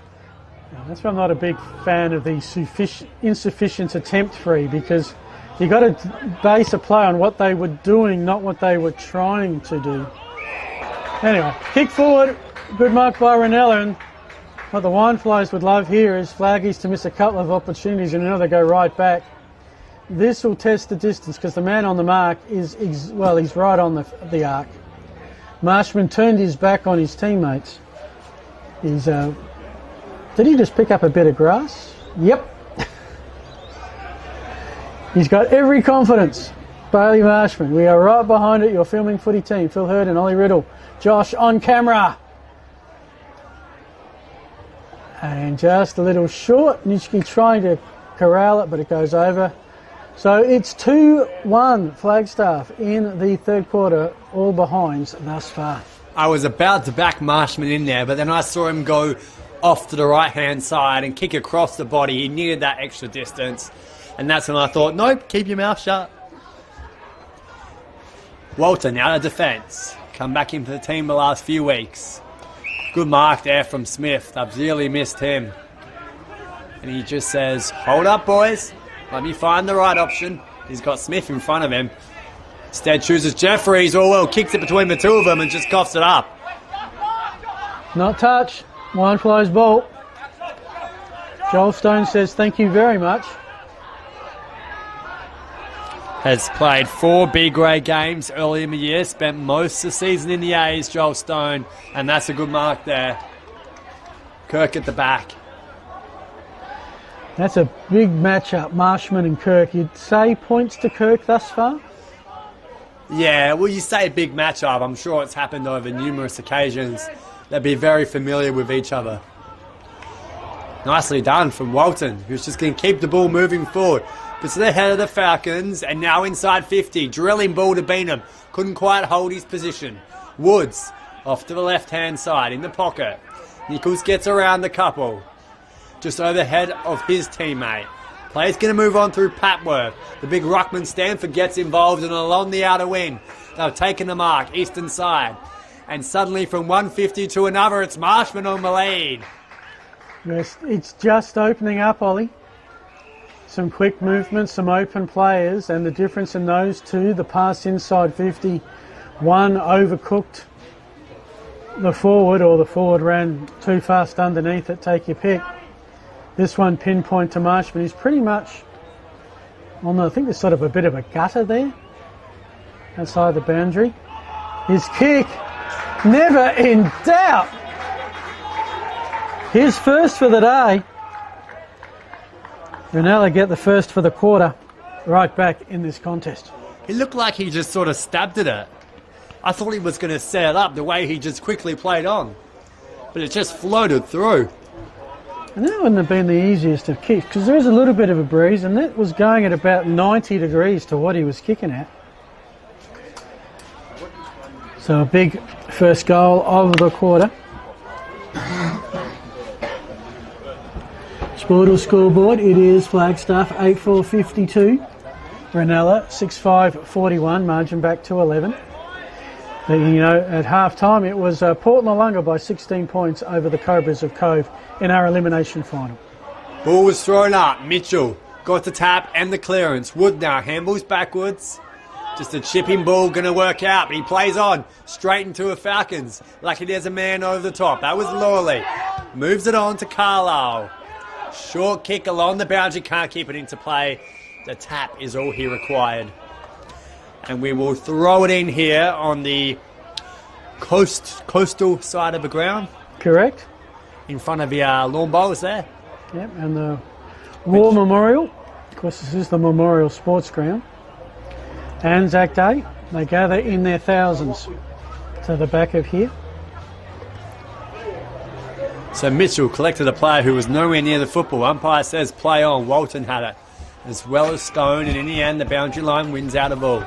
Right in front of the scoreboard here, who reads 6-5 to Reynella, 8-4 to Flagstaff Hill, and this so far is an upset. As predicted thus far by my co-commentator. Infringement in the ruck. 25. No? No, we'll go the way of Mitchell once they find the footy. Mitchell decides to go back to Kirk. 23's head-to-head at the moment. That's an interesting matchup.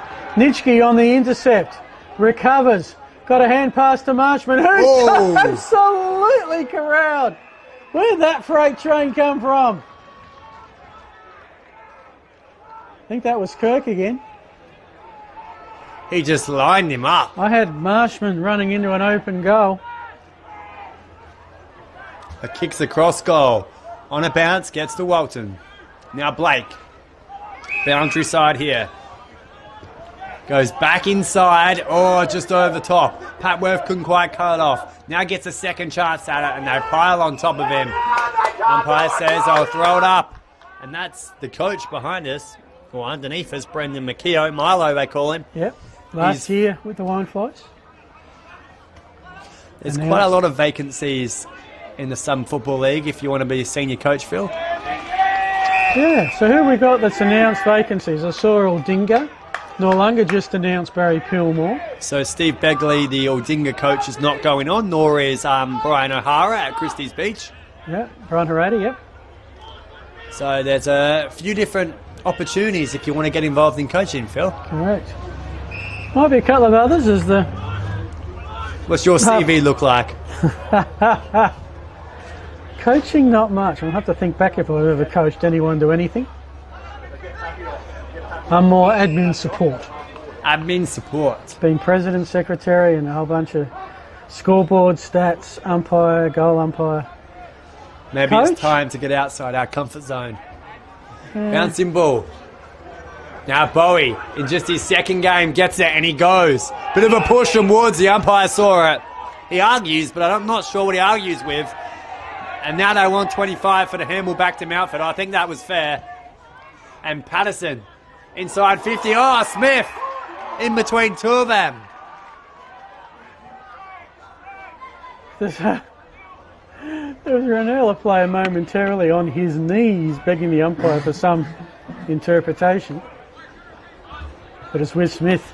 I mean, every kick it starts to loom larger, doesn't it?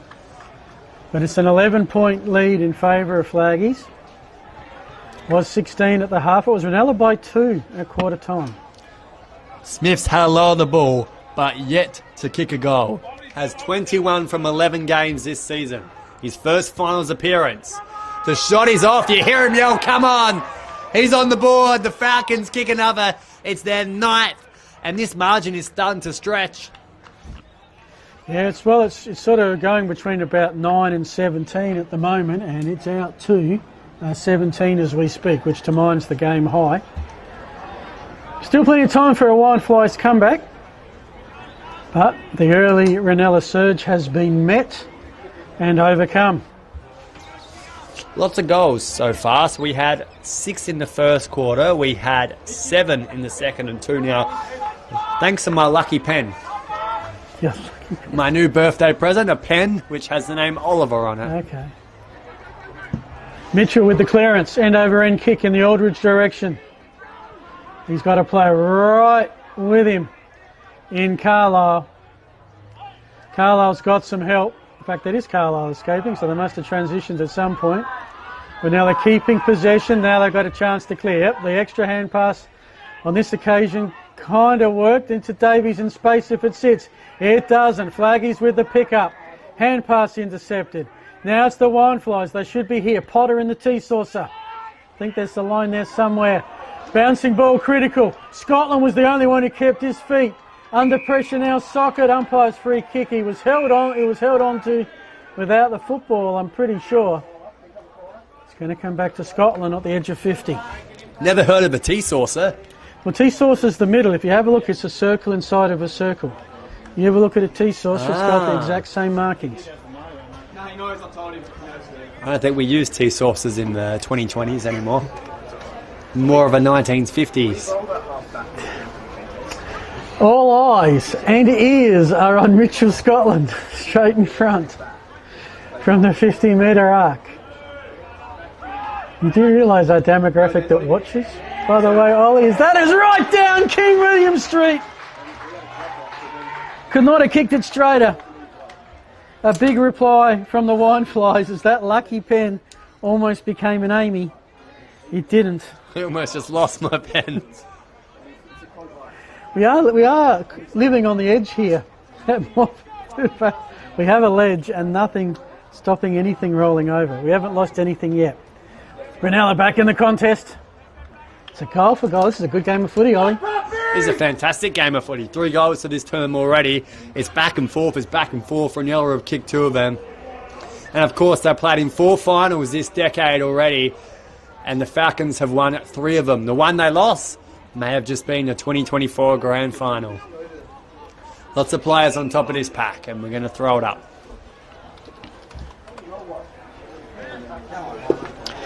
Just trying to get a score update for you, Ollie.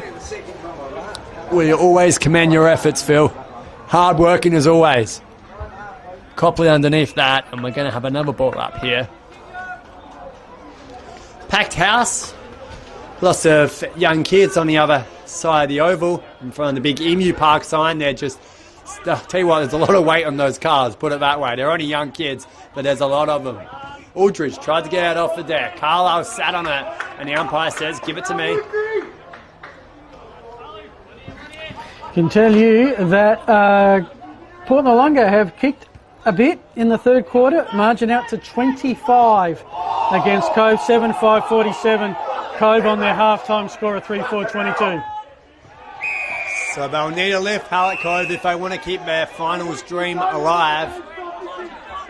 Did you work out the days in the end since their last finals win? It was somewhere in the 5,000s, wasn't it? It was in the 5,000s. It has to go back to 2012, the last time Hallett Cove won a final. Last time they played was 2017. 2012, I was in year 1. That's how long ago it was. Stanford got the handball out. Chef run down from behind. Should be ball. Isn't paid.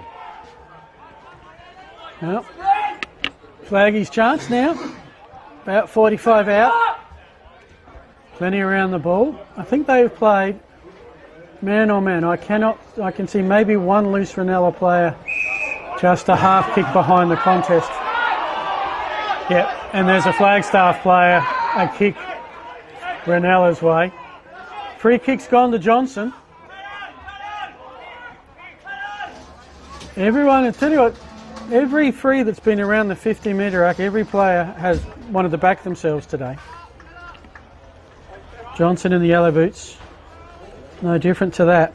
They look lime green from where I'm standing. Yeah, okay, I'll give you that. 1 goal last time they met, 1 goal today, 4 for the season. Outside the arc. Looks good off the boot. It has the distance, and we're going goal for goal at Emu Park. Sportal scoreboard, Flagstaff Hill 10-4-64, Reynella 7-5-47, back to 17 points. Johnson's played really, really well today. Of course, when we first saw him against Happy Valley early in the season, he was a standout in that game, which went down to the final kick. Yeah. The Vikings ended up winning there. It's probably the closest game we've had so far. I mean, you can't get any closer than after the siren. After the siren kick to win it, only they didn't. And that was because the player coming in from a behind went too far. You wouldn't read about it. Flaggy's the clearance. Yeah, that's true. High kick. Where's the crummers? There's one. Working himself beautifully was Shafe. Got the hand pass out. It's a trip. Reynella ball. Precision kick. Thumb from behind. As far as Copley. He's got a chance now to create some space. Kick it out to the wing. It's a race between the ruckman, Stanford and Mitchell. Bet they'll enjoy that run. In the end, I think they just enjoyed tackling each other. That's a stalemate. You might hear some applause. There is a bunch of Flaggies players in the back of a ute. It's almost a ute cram there, enjoying the contest. Haven't seen consecutive goals since the Isaac McCormick long bomb just before half-time. So the third quarter has been goal for goal for goal for goal. 18:50 on the clock. Okay. So we'll have a ball up on the far side there. I guess that suits Flagstaff Hill. Let's take a look at some of our sponsors, Phil. Yeah, Pro Build Australia, we do thank Jared Lever for all your renovation repairs. The Aussie Inn at Hackham, the Christie's Beach Hotel, part of the OG Jones Group. Air Diffusion Australia, great sponsors of the Wineflies, the Southern Footy League and our broadcast. Your one-stop air conditioning trade centre. Demand & Co Real Estate, San Demand, Marcon Sportswear and Time to Paint. Sponsoring our time clock. Kind of makes sense. Lots of players on top of this. As the umpire says, let's spread out, and I'll throw it up again. Plenty of ball ups today as we just listen in to the coaches yelling words, which include a lot of 4-letter words, mind you. And he's wrapped up there was Cameron Brown, who missed out on playing A-grade finals last year. One of 10 players who didn't feature last time round. Stanford and Mitchell. They go at it again. Otto waited for Patworth. Did so, pick it up. Kick out in the ball direction. He's got McCormick for company. He's going to get there first. McCormick pushes off. The cavalry arrives, and it's crunched and wrapped up, and the umpire says, I'll have it. And they get into him too. It's the rough and tumble of Tristan Smith. 7-5 to 10-4 on the scoreboard. Falcons direction. Tap down. Patworth's underneath it. And the umpire waits and waits. And when he waits, you know he's going to pay a big one. It's holding the ball.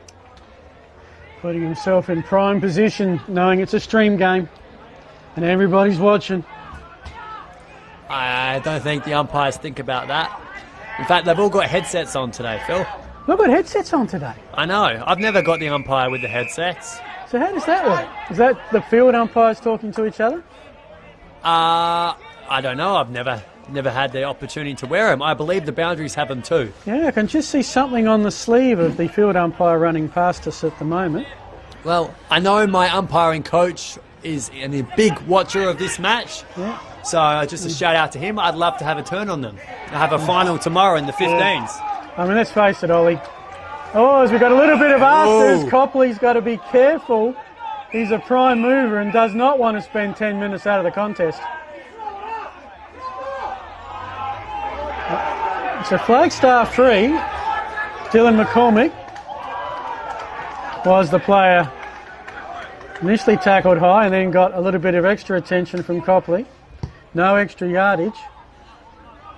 High one. Who's the flying Falcon?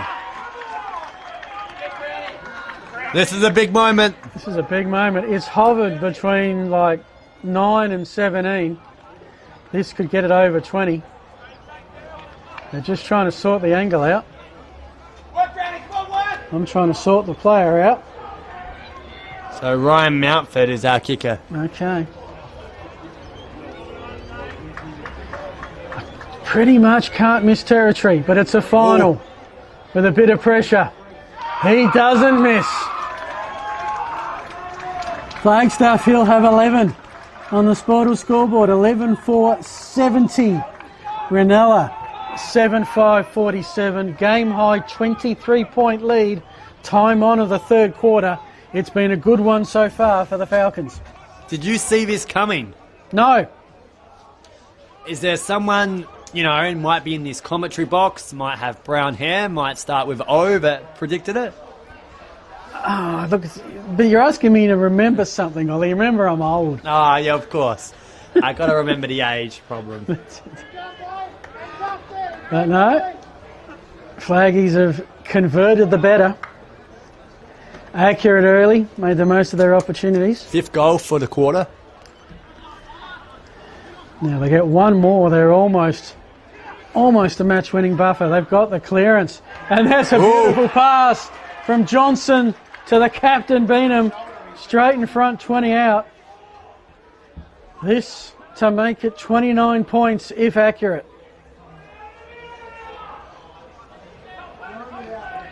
And the crowd has just gotten a little bit silent below us because they're knowing that this game is slipping away here.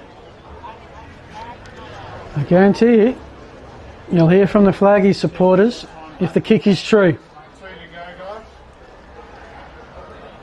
Beanham comes in deliberately, right over the goal umpire's hat. 2 in quick succession for Flagstaff Hill. The margin extends. Beanham's got 3 today, 26 for the season. And now Reynella have some serious chasing to do. I'm almost tempted to say that this match is on a knife's edge.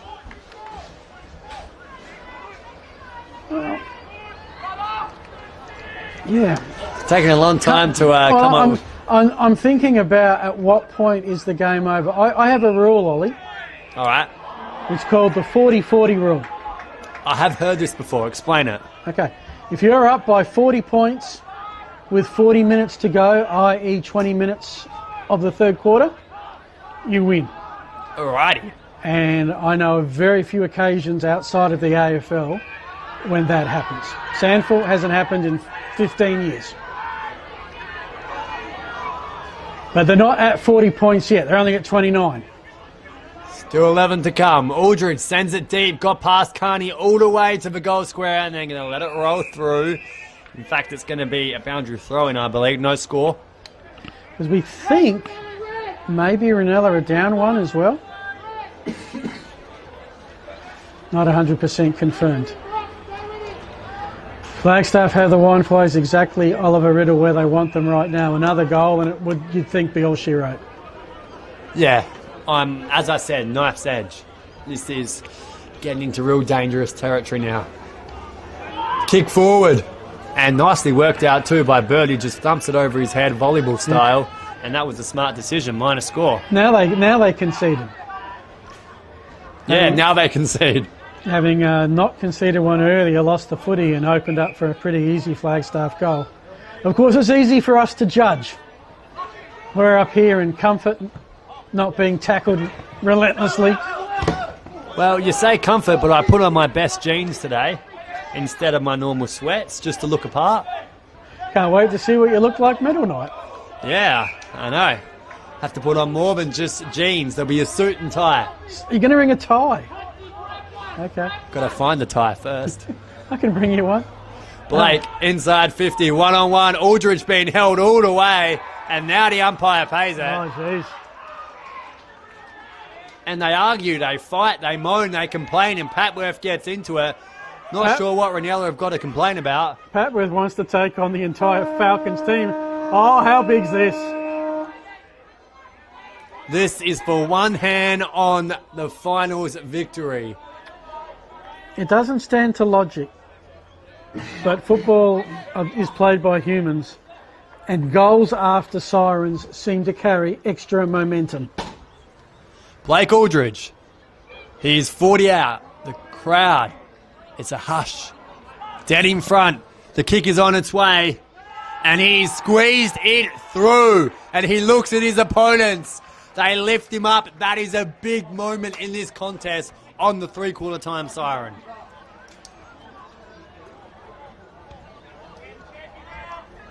Nothing to add, Phil? Cat may have got someone's tongue, as in fact he's checking the scores. I've got a three-quarter time score. All right. So it's good to know others struggle to tell the scores as much as we do sometimes. Okay, Port Noarlunga are almost there. Cove kicked 1 point in the third quarter. Oh boy. It is a 31-point margin to the Cockle Divers heading for home. So it looks at the moment, with a quarter to go, Cove gone, Reynella playing Port Noarlunga next week, and Flaggies getting the first shot at Happy Valley.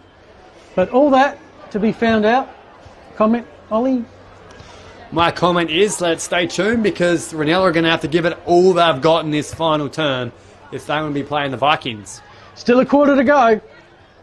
We'll be back to bring it all to you. You're watching the Southern Football League, thanks to Filming Footy.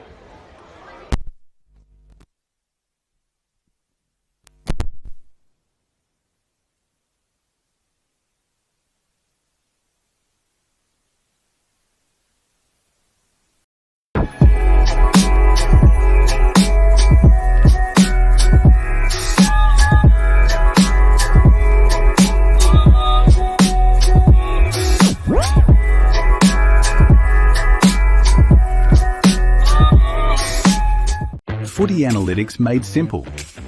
Improve your team performance with My Dartfish Live S. Quickly tag key games actions during or after the match. Replay moments from the match, frame by frame or in ultra slow motion. Access richer content, dive into detailed statistics and filter what matters most with ease. Create playlists to show problems or areas for improvement, and share them to your team. My Dartfish Live S supports Aussie rules football coaches to optimise team performance.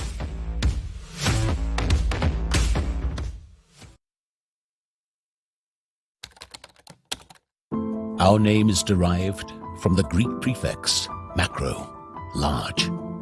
From the day we were born, this has been a promise for the future. We have grown through dedication, sweat, self-denial, faithful to our mission of being on the side of those who put themselves on the line. Through our name, we celebrate the greatness of those who believe there are no obstacles higher than their dreams. The courage to get back up after falling. The obstinacy of believing until the end. These are the values embedded in our logo. The Macron Hero. It's a celebration of sacrifice and tenacity. Up until your personal victory, until your arms are in the sky. Become your own hero.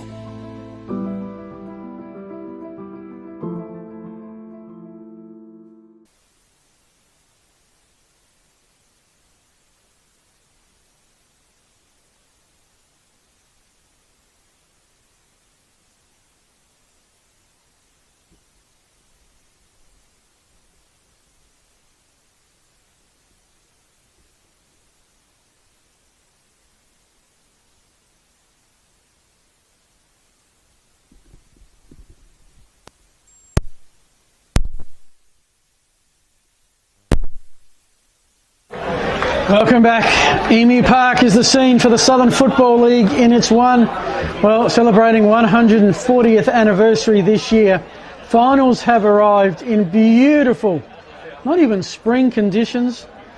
In September next week, both these teams will be in it.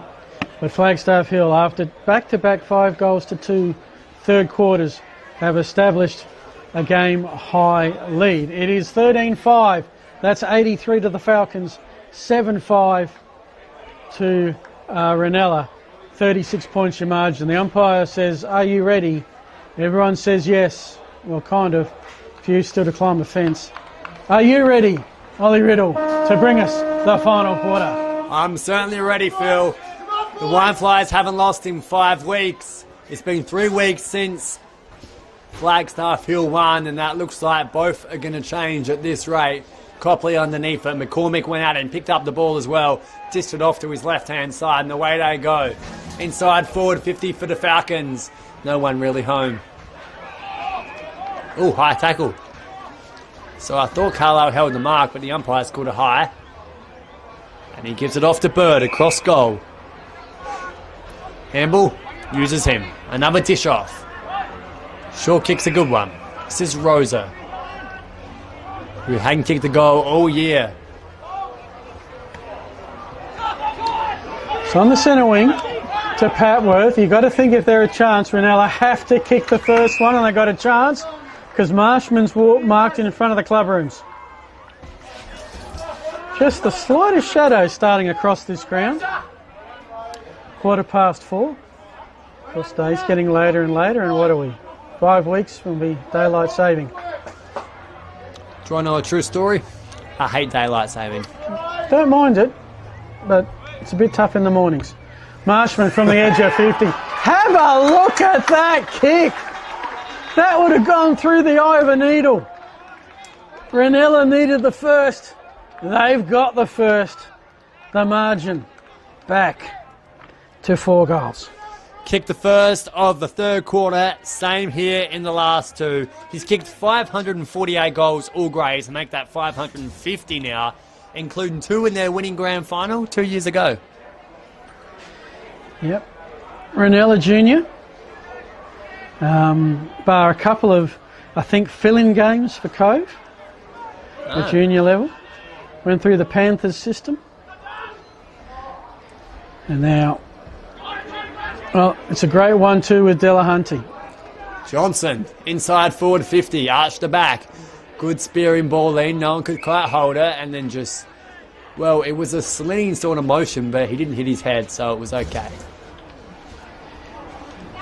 That being said, we are sitting from a long way away. Chef from the 50-metre arc, and that's off to the left-hand side. Just a minor score for Flagstaff Hill. So that will, well, is it a handy behind from 24 to 25 points? Probably not. I don't think it's going to be required, but I tell you what, I'd love to see if it is. That's a huge kick, almost to the centre of the ground. Walton took the mark. I'm very confident that came off of Marshman's hands first. Maybe it's possession 9/10 of the law. Walton's kick. Skies it. There was a fly from behind, left a little late.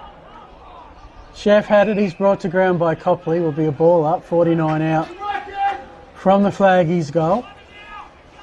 Leading by 25 points. Early stages of the final quarter. If you just joined us, it was 31-point lead. That the bouncing ball hit the post, bounced and hit above the goal pads, if you don't mind. They want to move it on quickly to Wineflies, and Woods just steps over the boundary line. And we should say well done to all our umpires today, especially Darren White, Alex Garlick and Josh Niederer. Umpiring finals is a tricky situation because you don't get to go home with the win, but you can certainly go home with the loss. You don't want to make a big stuff up come September. Well, the game's a consequence. Yeah. And the pressure's on everybody. Speaking of pressure, Archie's footwear and Dartfish beanie, just a reminder, in about 20 minutes you're up. Reynella with the clearance, through ball. They got to go long, they got to go strong. Good pickup. Delahunty around the body. Has missed. Oh, that would have been fascinating if Reynella had got the first two. Just bounced the wrong way. Delahunty held to 1 goal. That's a big win for Flagstaff, but it ain't over yet. So Walton, as he's done so often, takes it out of defensive 50, right in front of us here, centre wing. Got past Aldridge, hit Scotland's boot. Little push in the back, umpire didn't pay it. Player's going to move on. Wildman. And look at that, all on his own. He can just stream on in and pull it in the book. He rolls it through, and that could be it. Samuel Smith kicks his second goal. Flagstaff Hill could well be through to their next final. Yeah, that'll be a head scratcher. How we got that open. Of course, that's the issue, Ollie, when you've got to be bold and aggressive because you're behind. Can leave you short the other end. And I reckon Flagstaff have just about booked their ticket. Time enough if good enough for Reynella, but it's going to be a comeback of the ages. 5 minutes gone, we're looking at a 6-goal margin. In fact, more than 6 goals, it's 37 points. Interesting thing is, at the start of the third quarter, Marshman and Smith kicked the first 2 goals. Same for the fourth. Yeah. Ball's been thrown up. Players around the football. Mitchell being one of them. Taps it down and then just wrapped up was Reynella. And on the cricket pitch, we're going to have another crack. Yeah, probably, and let's assume it's going to be a loss for Reynella at this point. It would be probably their most concerning one because the ones they had in that little hiccup they had mid-season, you could see lots of players out. Yeah. Like, when they played Flaggies the first time, they had Davies out, Marshman out, Delahunty out, Seacombe out, Bradley Potter out, Cam Woods out. Much stronger team as it ends up with Delahunty. He's going to try second time around. This time, I don't know how many times he's done that in his career. That was just sensational. So it's almost like he's more comfortable doing that, facing the wrong way, turn the body, snap, goal, than he would be from a 30-metre set shot on an angle. He's got 2. It's for golfers. Well, we had 3 in 7 minutes on the time to paint time clock. We certainly have. It's, Goal Fest, I think, is the word. And you spoke about the team, how they had injuries during the middle part. Players not playing today. Bodie Souter is not playing, as well as Kirkland, Lucas Gordon, Damon Arnold and Carter Shaw. There are players either in the B grade or just totally missing altogether. So I don't think it's their strongest lineup of the season, but it's still a very strong lineup, and they went in favourites. Yeah. I guess we're always biased when we look at forwards, and Flaggies, of course, brought back 2 key players, and Sam Smith, who's got 2 goals, and Dylan McCormick, who's been busy around the place. He just missed a tackle there. Reynella going forward. That's a great tackle. The youngster, Ty Slush. Flaggies Junior played Westies under 18s, 16 games this season, and a game in the Bs. Gets a final. Nichols, hand pass out, Scotland. McGuinness. And spoiled out of bounds. Throw in. There's still intent happening out here, Ollie. The intent on the field is not illustrating a game over 5 goals in margin. Yeah, look, these 2 teams are very close. It's just the scoreboard, which at the moment has one separated from the other. As Aldridge lead up, takes the mark here.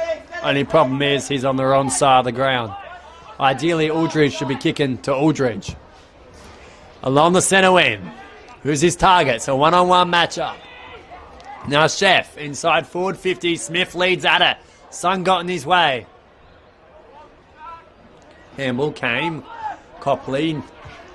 And then Nichols, mind you.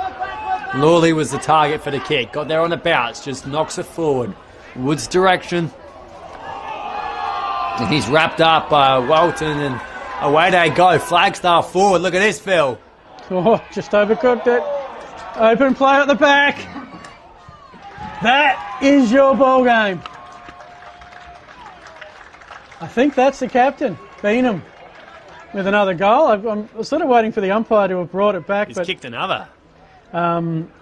He's going to be in your 4 goals. He's going to be in your considerations. He's one of 2 players I'm looking at right now. Okay. And surely that's it. You would imagine. Surely that's beyond all reasonable doubt. Flaggies can work on buying some extra petrol during the week for the trip down to Ordinga to play their near neighbours. It's a long way to go to play near neighbours, but I'm sure the Sharks will look after us. Josh nodding. Yes, they will. In the middle, Johnson the pickup. 1-on-1 contest. Aldridge loses his opponent. Keeps his feet from the edge of 50. Puts icing on the cake. The Falcons are flying to the second semi. They've cracked the ton. 16-7-103. The one flies 9-6-60. Game high 43-point lead. Finally my 40-40 rules here. Book them in. Flagstaff in the second semi. Well, that's going to be a massive game, Phil. Can't wait to check it out next week. And that'll be our game. We've got, what have we got coming? We've got the second semis next week at Ordinga, Happy Valley and Flagstaff Hill. Happy Valley won both this year. Then the following week we've got the prelim final at Port Noarlunga on the Saturday and the women's grand final on the Sunday. And then September the 19th, the big one, for the 140th anniversary of the Southern Football League Grand Final, the Vignons Shield, which goes to your A-grade Premier. And away goes Copley, inside forward 50. Go over the head of Marshman, same for Nishki. It's been quiet in the second half. Handball over the top for Marshman. Can he run on? Can he kick a goal? The check side works out nice for him. Outside of the foot's cool to go. We're on to Marshman. He has 3 in this second half. Too little, too late. Great side. Just about to get a score update from Noarlunga, Ollie, so just need you to cover for me. Of course, I will, as per usual, I'm carrying the heavy shift. Always the heavy load. But we've got a score update incoming between Port Noarlunga and Hallett Cove. All right. I can tell you Reynella will be playing Port Noarlunga next week. Well, there you go. Crocodiles 10-7-67. Cove goalless after half time so far. 3-6-24. 43 points the margin there. Is that the same margin as us? Boundary throwing. It is. And it's the exact same margin. No? No, it's not, because it was 43, but that goal kicked just then. Just makes it 49. So what you're telling is that we need a Flagstaff Hill goal. And it will all be even between the two games. It's a shame for Hallett whatever Cove. relevance that has. Goalless in the second half. Yeah, I mean, we sort of mentioned it post-game last week. Such a big event for Cove. Well, was that their final? Yeah. And Port Noarlunga have been sitting and waiting for their elimination final. They've been booked in for weeks. It was all a case of could they flick the switch, and it took them a half. 16 points to half-time there, but after all that, it's been, 4-0 Port Noarlunga. 1-on-1 from Aldridge gets to the back. This makes it really interesting. Both players holding. Umpire kept the whistle away until now. Ball up. I want to thank our broadcast sponsors. One you haven't heard much of this year, Macron Sportswear. They're one of the world's leading sportswear brands. Just takes it straight out of there. Crowd scream, ball, didn't get it. And then Johnson right along the boundary line. In fact, does it get over? Not sure. We're going to have a ball up. In front of a couple of Flagstaff fans, I'd assume there is up the back on the hill there. Opposite us, got an equally great view, although they're probably looking into the sun about now. On a glorious day. Actually can walk around in a bit of a polo shirt today, which feels liberating. Definitely a finals vibe about the conditions and the crowd and the atmosphere, though it's a little bit subdued. Flagstaff know that this is just half the battle. There's a wild shot from Cameron Breakers out on the full. So last year, Flaggies finished top 3. They just kept running into Port Noarlunga. Yeah. Lost the qualifying, won the first semi against Christie's and lost to Port Noarlunga again in the prelim. So they'll get a spot in the second semi where they probably haven't been since 2024, from memory. That is correct. So, and all they've got to do is win 1 game before they lose 2 games, and they're in the granny. they get a leg up on the rest of the competition, barring Happy Valley, who they'll be taking on. But of course, Reynella taking on Porties is going to be interesting too. Yeah, well, that was split. Reynella, we were there, the opening, our first filming footy game, is the kick looking for Marshman, but since he's up a chance, he fires it off the ground and missed. Missed everything. Did not even score. That's Delahunty, not Marshman. My apologies. Yeah, so you were there round 1. Reynella beat Port Noarlunga. Convincingly. We were there in the rematch at Reynella, and it was Port Noarlunga's finest day. Convincingly. Convincingly, yeah. So if both teams turn up and play convincing footy, we might have an even contest. That'll be at Bice Oval. First semi-final. We'll be at Aldinga for Flaggies and Happy Valley. Happy Valley won both. One, as Ollie mentioned, kick after the siren. So Marshman has 3, Delahunty 2, 5 goals between them. That's a Flaggies win. That is a big Flaggies win. I reckon the par's probably 7. Yep. 7.5, I guess. Beenham's kicked 4 on his own. Aldridge has been into the goals as well. He's kicked 1, 2, 3. So there's 7 between the two of them. Smith has bobbed up 1, for 2, 3, 2. 4. There's 8 between them. Smith's bobbed up. Massive win for Flagstaff Hill. And now Aldridge again, 1-on-1, gets to the back. Bouncing football. Picked up well from Brown. Now Aldridge, the man of the moment. Smith thought it was going to bounce behind him. Didn't quite work out. Evasion from Nichols. Safe mark, Scotland, who wants to move it on quick. Campbell has got Woods in front of him. And that kick is just straight down Mitchell's throat. What are they doing? They had Woods and Marshman in front of him and he kicks it over their heads. Mitchell's got to look to his left here because there's a guy screaming for it. Instead, he's going to go on down the line. Play moves on, McCormick underneath it all, and the ball rolls over the line. Time check, please, on the time to paint time clock. In 3, 2, 1, 17 minutes. Okay. Been a big day. This is actually the second of 4 finals where Reynella will play Flagstaff Hill. Flagstaff won the Bees earlier here by 10 points. They'll win here. They're playing the C grade first semi-final at Bice Oval, and they're playing the women's second semi-final at Flagstaff. So a quick commute to try and get to those. I think there's a few C graders that have been parked on the other side watching this one, hoping for similar support from the A's and B's tomorrow. I'm sure they'll get them. Picked up nicely by Wildman, somehow found a gap. It's actually a brilliant pass out to Dylan McCormick. He finds Sam Smith, who blazes away and just sneaks in for a point. All pretty academic now. Our Sportal scoreboard has Flagstaff Hill 16 goals 8. That's 104. Reynella 10-6, 66. They are going to lose the Battle of Hastings. Marks taken by Mitchell. I spoke about him being Mr. September. Today certainly helped that case.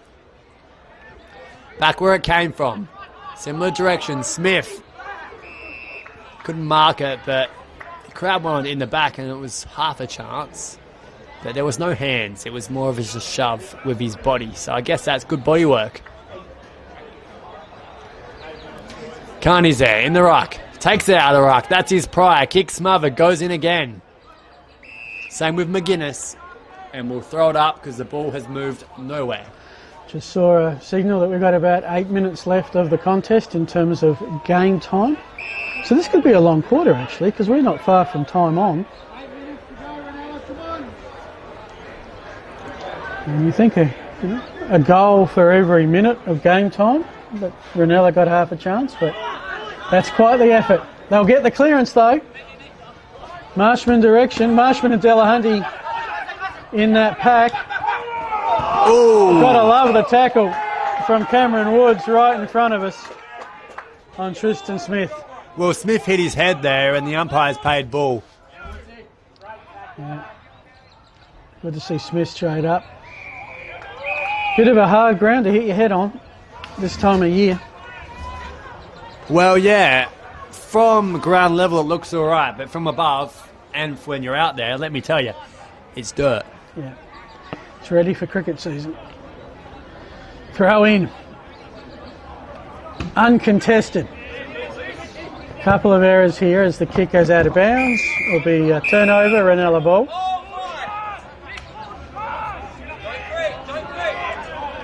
Aldridge comes up to stand the mark. Never wants to be far from the action. Scotland puts it back from whence it came. Papworth tries to intercept. There's 4 flaggies around the ball. They work out who's going to kick it out. And there's Blake Aldridge on the half-back flag taking the mark. A lot of players in front of him, mostly wine flyers, as the cavalry arrives. Short kick, barely 15. To the co-captain Haywood Ferrers, who's been there for many premierships, Phil. He's got more medals than pretty much the entire New Zealand Olympic team. He sets off airport security? He would set them off every time, although I think they pick which ones to set it off so they can do their touch-up. That's controversial, but it could well be true. That was Bull. Seacombe. Haven't heard his name a lot. Short kick. In front of a welcome to Emu Park sign. McCormick had to go back and get it. Holding the ball was the call. And we're not sure who's going to get the free kick here. It's going to be a wine fly, that's for sure. Quite a bit of noise from that Reynella section on the half-forward flank. Long penetrating kick.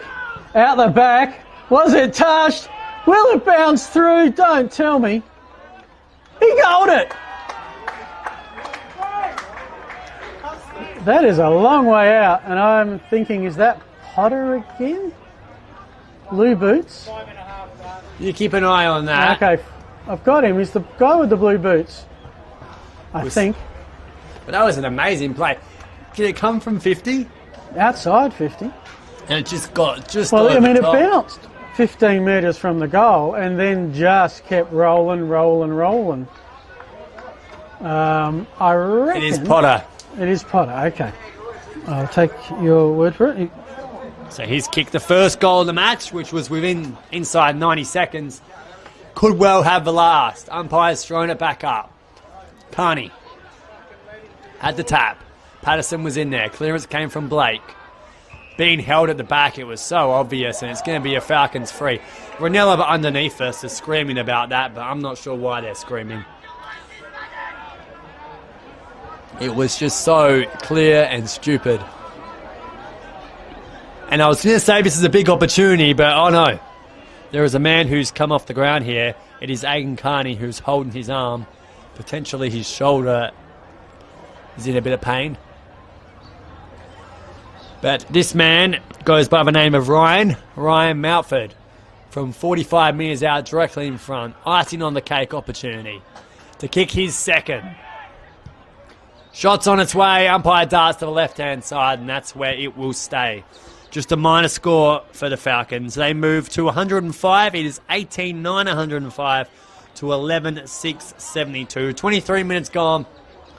Been a lot of goals today, mind you. 11 plus 16 is 27.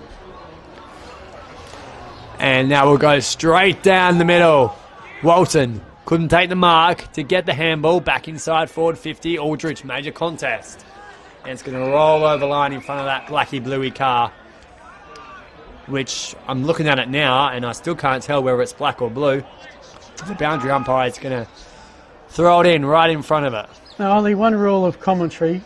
When a team scores, what do? You celebrate with them. Yeah, no, what does the commentator do? You list the scores. Yep. Glad you know that. Kick off the ground is that's some celebration. Someone's complaining about another game. Good goal there. Who's that? Oh, that's 27. Okay, that's Dylan McCormick. Got a late one. Party time at Flaggies. On our scoreboard, because we give scores when goals are scored, Don't be Reynella feisty. are 11,672.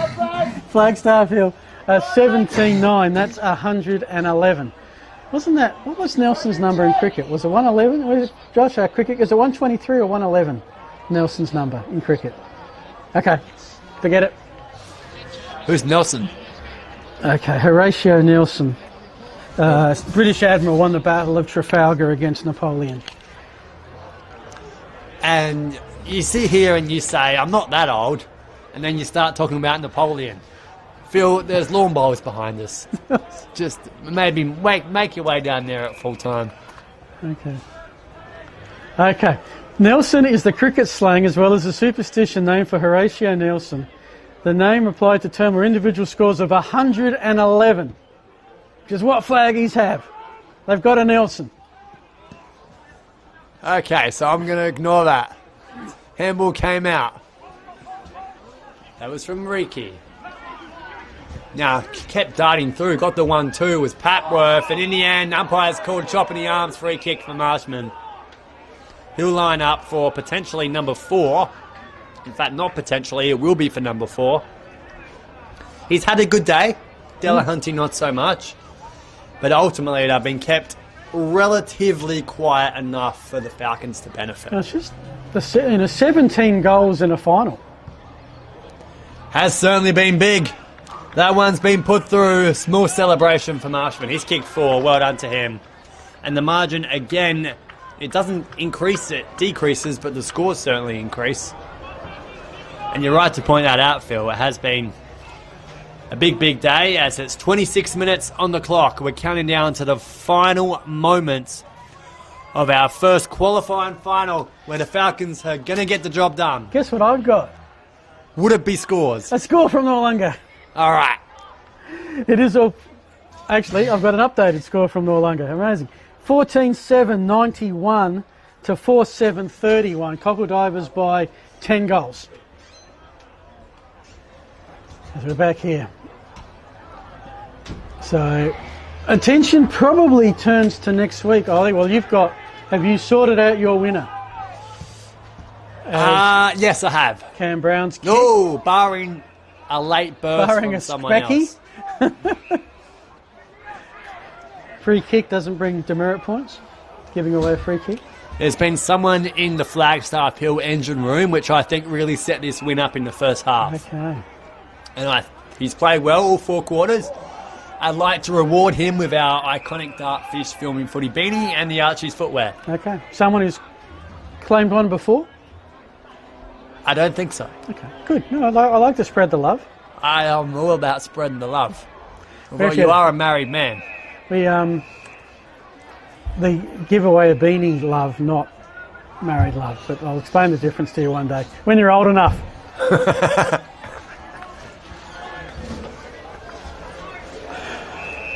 The umpire is just waiting on this. We're going to have a throw in. And we do. So Nishki sort of holding Mitchell. We did claim our umpire put the whistle away. Now gets the handball out. Gone backwards. Patterson. Inside forward 50 through Malford. Could go all the way. Just on that, just as a point, what did you not tell us on air last week? What do you mean, what did I not say? A big event in life that happened to you last Saturday. Well, last Saturday was just an ordinary Saturday for me. I don't know how exciting your Saturdays are, Phil. I mean, it only happens once in life. That is true. That you turn 21. That is very true. And true. you didn't tell us. Well, you didn't ask. I'm not a... What do you expect every week? Have you turned 21 today? I'm not a shower, Phil. I just let my actions speak for themselves. You could have given a subtle hint. Anyway, well, it was Liam Hamilton's 24th birthday. Didn't want to take it all away from him. From Josh and I, happy 21st. I appreciate that a lot. And I'll say happy 21st to you when you reach that age as well. Or maybe you'll get to 121st first. I think I'm on my 4th lap. 3rd lap. Nishki. Got a good leap on him. Going to be a free kick here. And they're going to put it in front of Marshman, who has had a pretty decent day. He's going to wheel her out on that right foot. Gives it to his buddy, Delahunty. Inside 50. This is for the leapers. Gets out the back. No one leaps. There's a man in front. Bowie couldn't hold it, and Wildman will see it through. There'll be a minor score to Reynella. Time to paint time clock, Ollie. So, it's still Flagstaff Hill on a Nelson, 17-9-1-1-1. Reynella go to 12-7-79. 32 points is the margin. It's been at the 5-goal or thereabouts mark for all of this final quarter. It was, well, very even first quarter. Reynella led by 2 points. Then it was Flagstaff by 16 at halftime, 29 I think it was at 3/4. No, it was 35, the goal after the siren. So we're going to hold up here as the last few seconds tick down with McCormick, who's going to get the free kick. He's come back into the team, Phil, and he's been terrific. Him and Smith have bonded well, as well as Ty Slush. How terrific, Ollie? Extremely terrific. You'll find out shortly. Massive day for Flagstaff Hill. Yeah. The full-time siren, 79-12-7 that score is to 17-10-112. An upset victory, except for myself. Who would have tipped it? Well, you did, Ollie. Congratulations on that. And I guess it does tell the story that they say finals is a new season.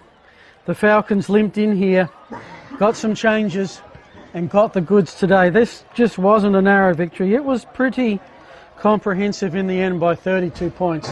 Reynella copped some injuries early. That didn't help. But really their defence had no answer to the multiple array of goal-scoring options. Flagstaff Hill in a final had 4 multiple goal scorers in Smith, Aldridge, Johnson and Captain Beenham. And Ollie's taken off. He's got the Archies, he's got the footwear, he's got the mic. We'll have an interview with him shortly. Can tell you I don't have a final score because I don't want to stop talking, but Port Noarlunga last check were leading Cove, who had kicked 1 goal after half-time. The Cockedivers are into the first semi. So the matchup is set for next week, Flagstaff Hill. And as we just got Josh, might get to take a quick shot there of bit of a worry for Flagstaff as Braden Howard Ferros, number 36, with an ice pack around the upper calf and ankle. Let's see what how he recovers from that. Today was their biggest game of the season until next week, and they only get bigger from here. It'll be Reynella, Port Noarlunga, first semi, Bice Oval, which I think, let me just do a quick check, is also the B grade. So Port Noarlunga fans, if you're listening, and Reynella fans, if you're watching, get down to Bice Oval early, back the Bs and the As. It'll be Happy Valley, Flagstaff Hill in the Bs and the As at Aldinga. So just looking at my commentator Josh, cameraman Josh, we had better get down there early. Because, yeah, and there's another injured player as well, number 23, Bradley Kirk. So wounded Warriors, but winning Warriors are Flagstaff Hill. Ollie has found his winner. And if you can see us through the sunshine, let's go to Oliver. Well, I'm going to need to put the beanie on because it is very sunny here. But I got Mitch Johnson, who's joined us from the Flagstaff Hill Football Club. Firstly, your game was terrific in the first half. You really got your team a couple of goals ahead. Yeah, that's it. We were just focused on contest and winning it at the CB and getting it forward. And on a small ground like this, we were able to get a few goals, so it's good. Yeah, you personally have had a really good season, but you came into this game not favourites. Does that sort of play on the mentality? What do you sort of do in those scenarios? Because you don't have a lot of games like that. Yeah, no, that's. I mean, we were talking about doing the hunting and not being the hunted. So you kicked 1 goal, 2 goals today. Yeah. So I mean, that's all right. Those were all my teammates doing the hard work, and I'll just go on the end of it. But yeah, no, we all played our roles, and we were able to kick a few goals, and Reynella are a good side, so they beat us a couple of weeks ago, so to flip it around was happy to Yeah. Yeah, your nickname is Chigga, I hear. Yeah. Are you allowed to say on air why? No, mate, that was just... it's been it's been a running joke for a few years now, so I don't know, I can't really say it on air. But. All right. Going towards the grand final, only a couple of weeks away, can this team go all the way? Yeah, for sure. That's we're a good side, and we showed it today that we can play well, and if we win the contest, like I said, we can beat anyone on their day. So we're keen to play Happy Valley next week. Yep. So yeah, looking forward to it. All right. Good luck to you. Congratulations. I'll give you your beanie and your thongs here from the Archie's Footwear. Cheers. We'll get a photo with you, and we'll head back to the studio with Phil. Thank you so much, Ollie. Congratulations to... Shake his hand, mate. Shake his hand. And thanks to the Flagstaff players for hanging around for the obligatory photo shot that goes in our album. Right, there you go. Thank you so much.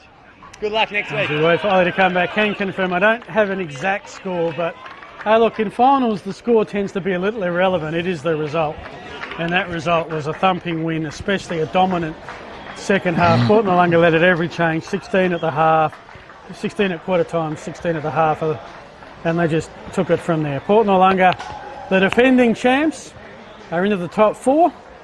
They will play Reynella at Bice Oval next week. We're at Aldinga for Happy Valley and Flagstaff. The finals next week, let's go through. The under-13s will have Aldinga and Happy Valley in the knockout, Reynella and Port Noarlunga in the second semi. Under-15s will have Port Noarlunga and Aldinga in the knockout, Flagstaff Hill and Cove in the second semi. Under 17 and a halves, Happy Valley, Reynella in the knockout, Port Noarlunga and Cove in the second semi. The Bs and the As are the exact same matchup.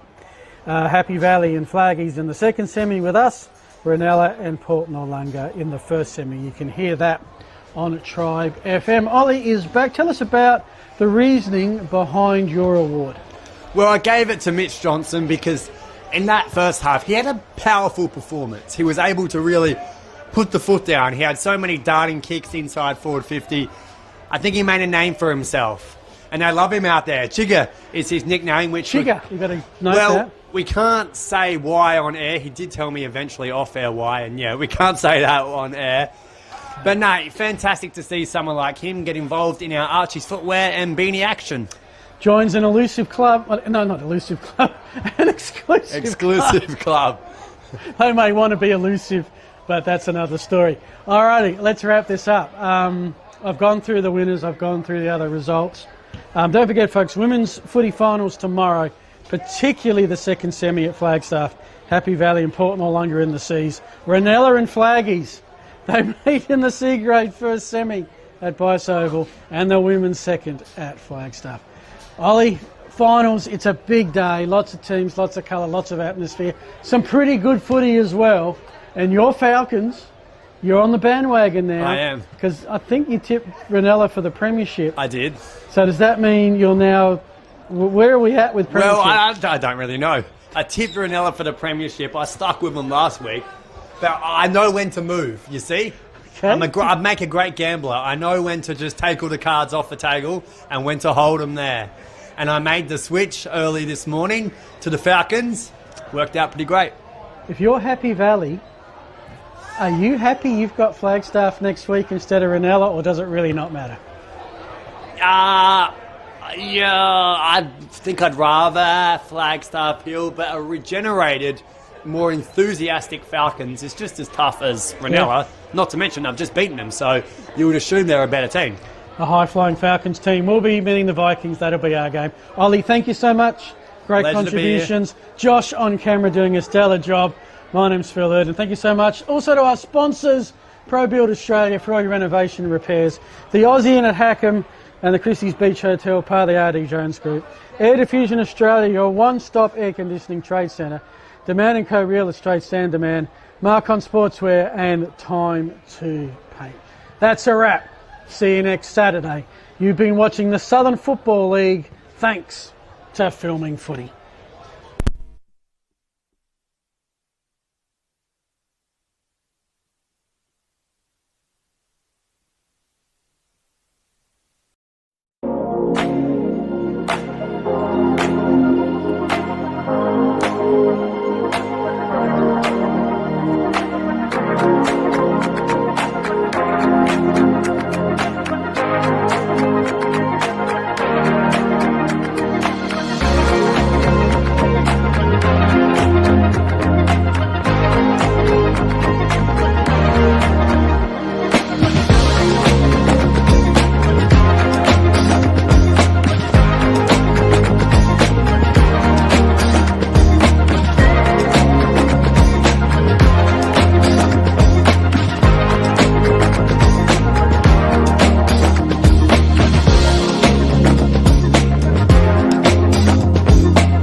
Footy analytics made simple.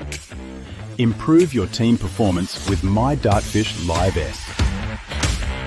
Quickly tag key games actions during or after the match.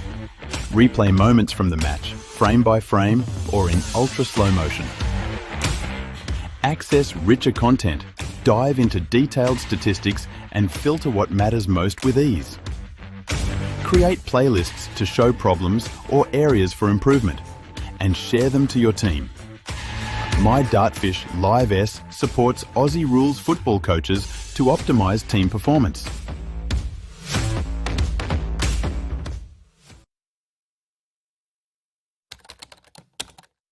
Our name is derived from the Greek prefix macro, large.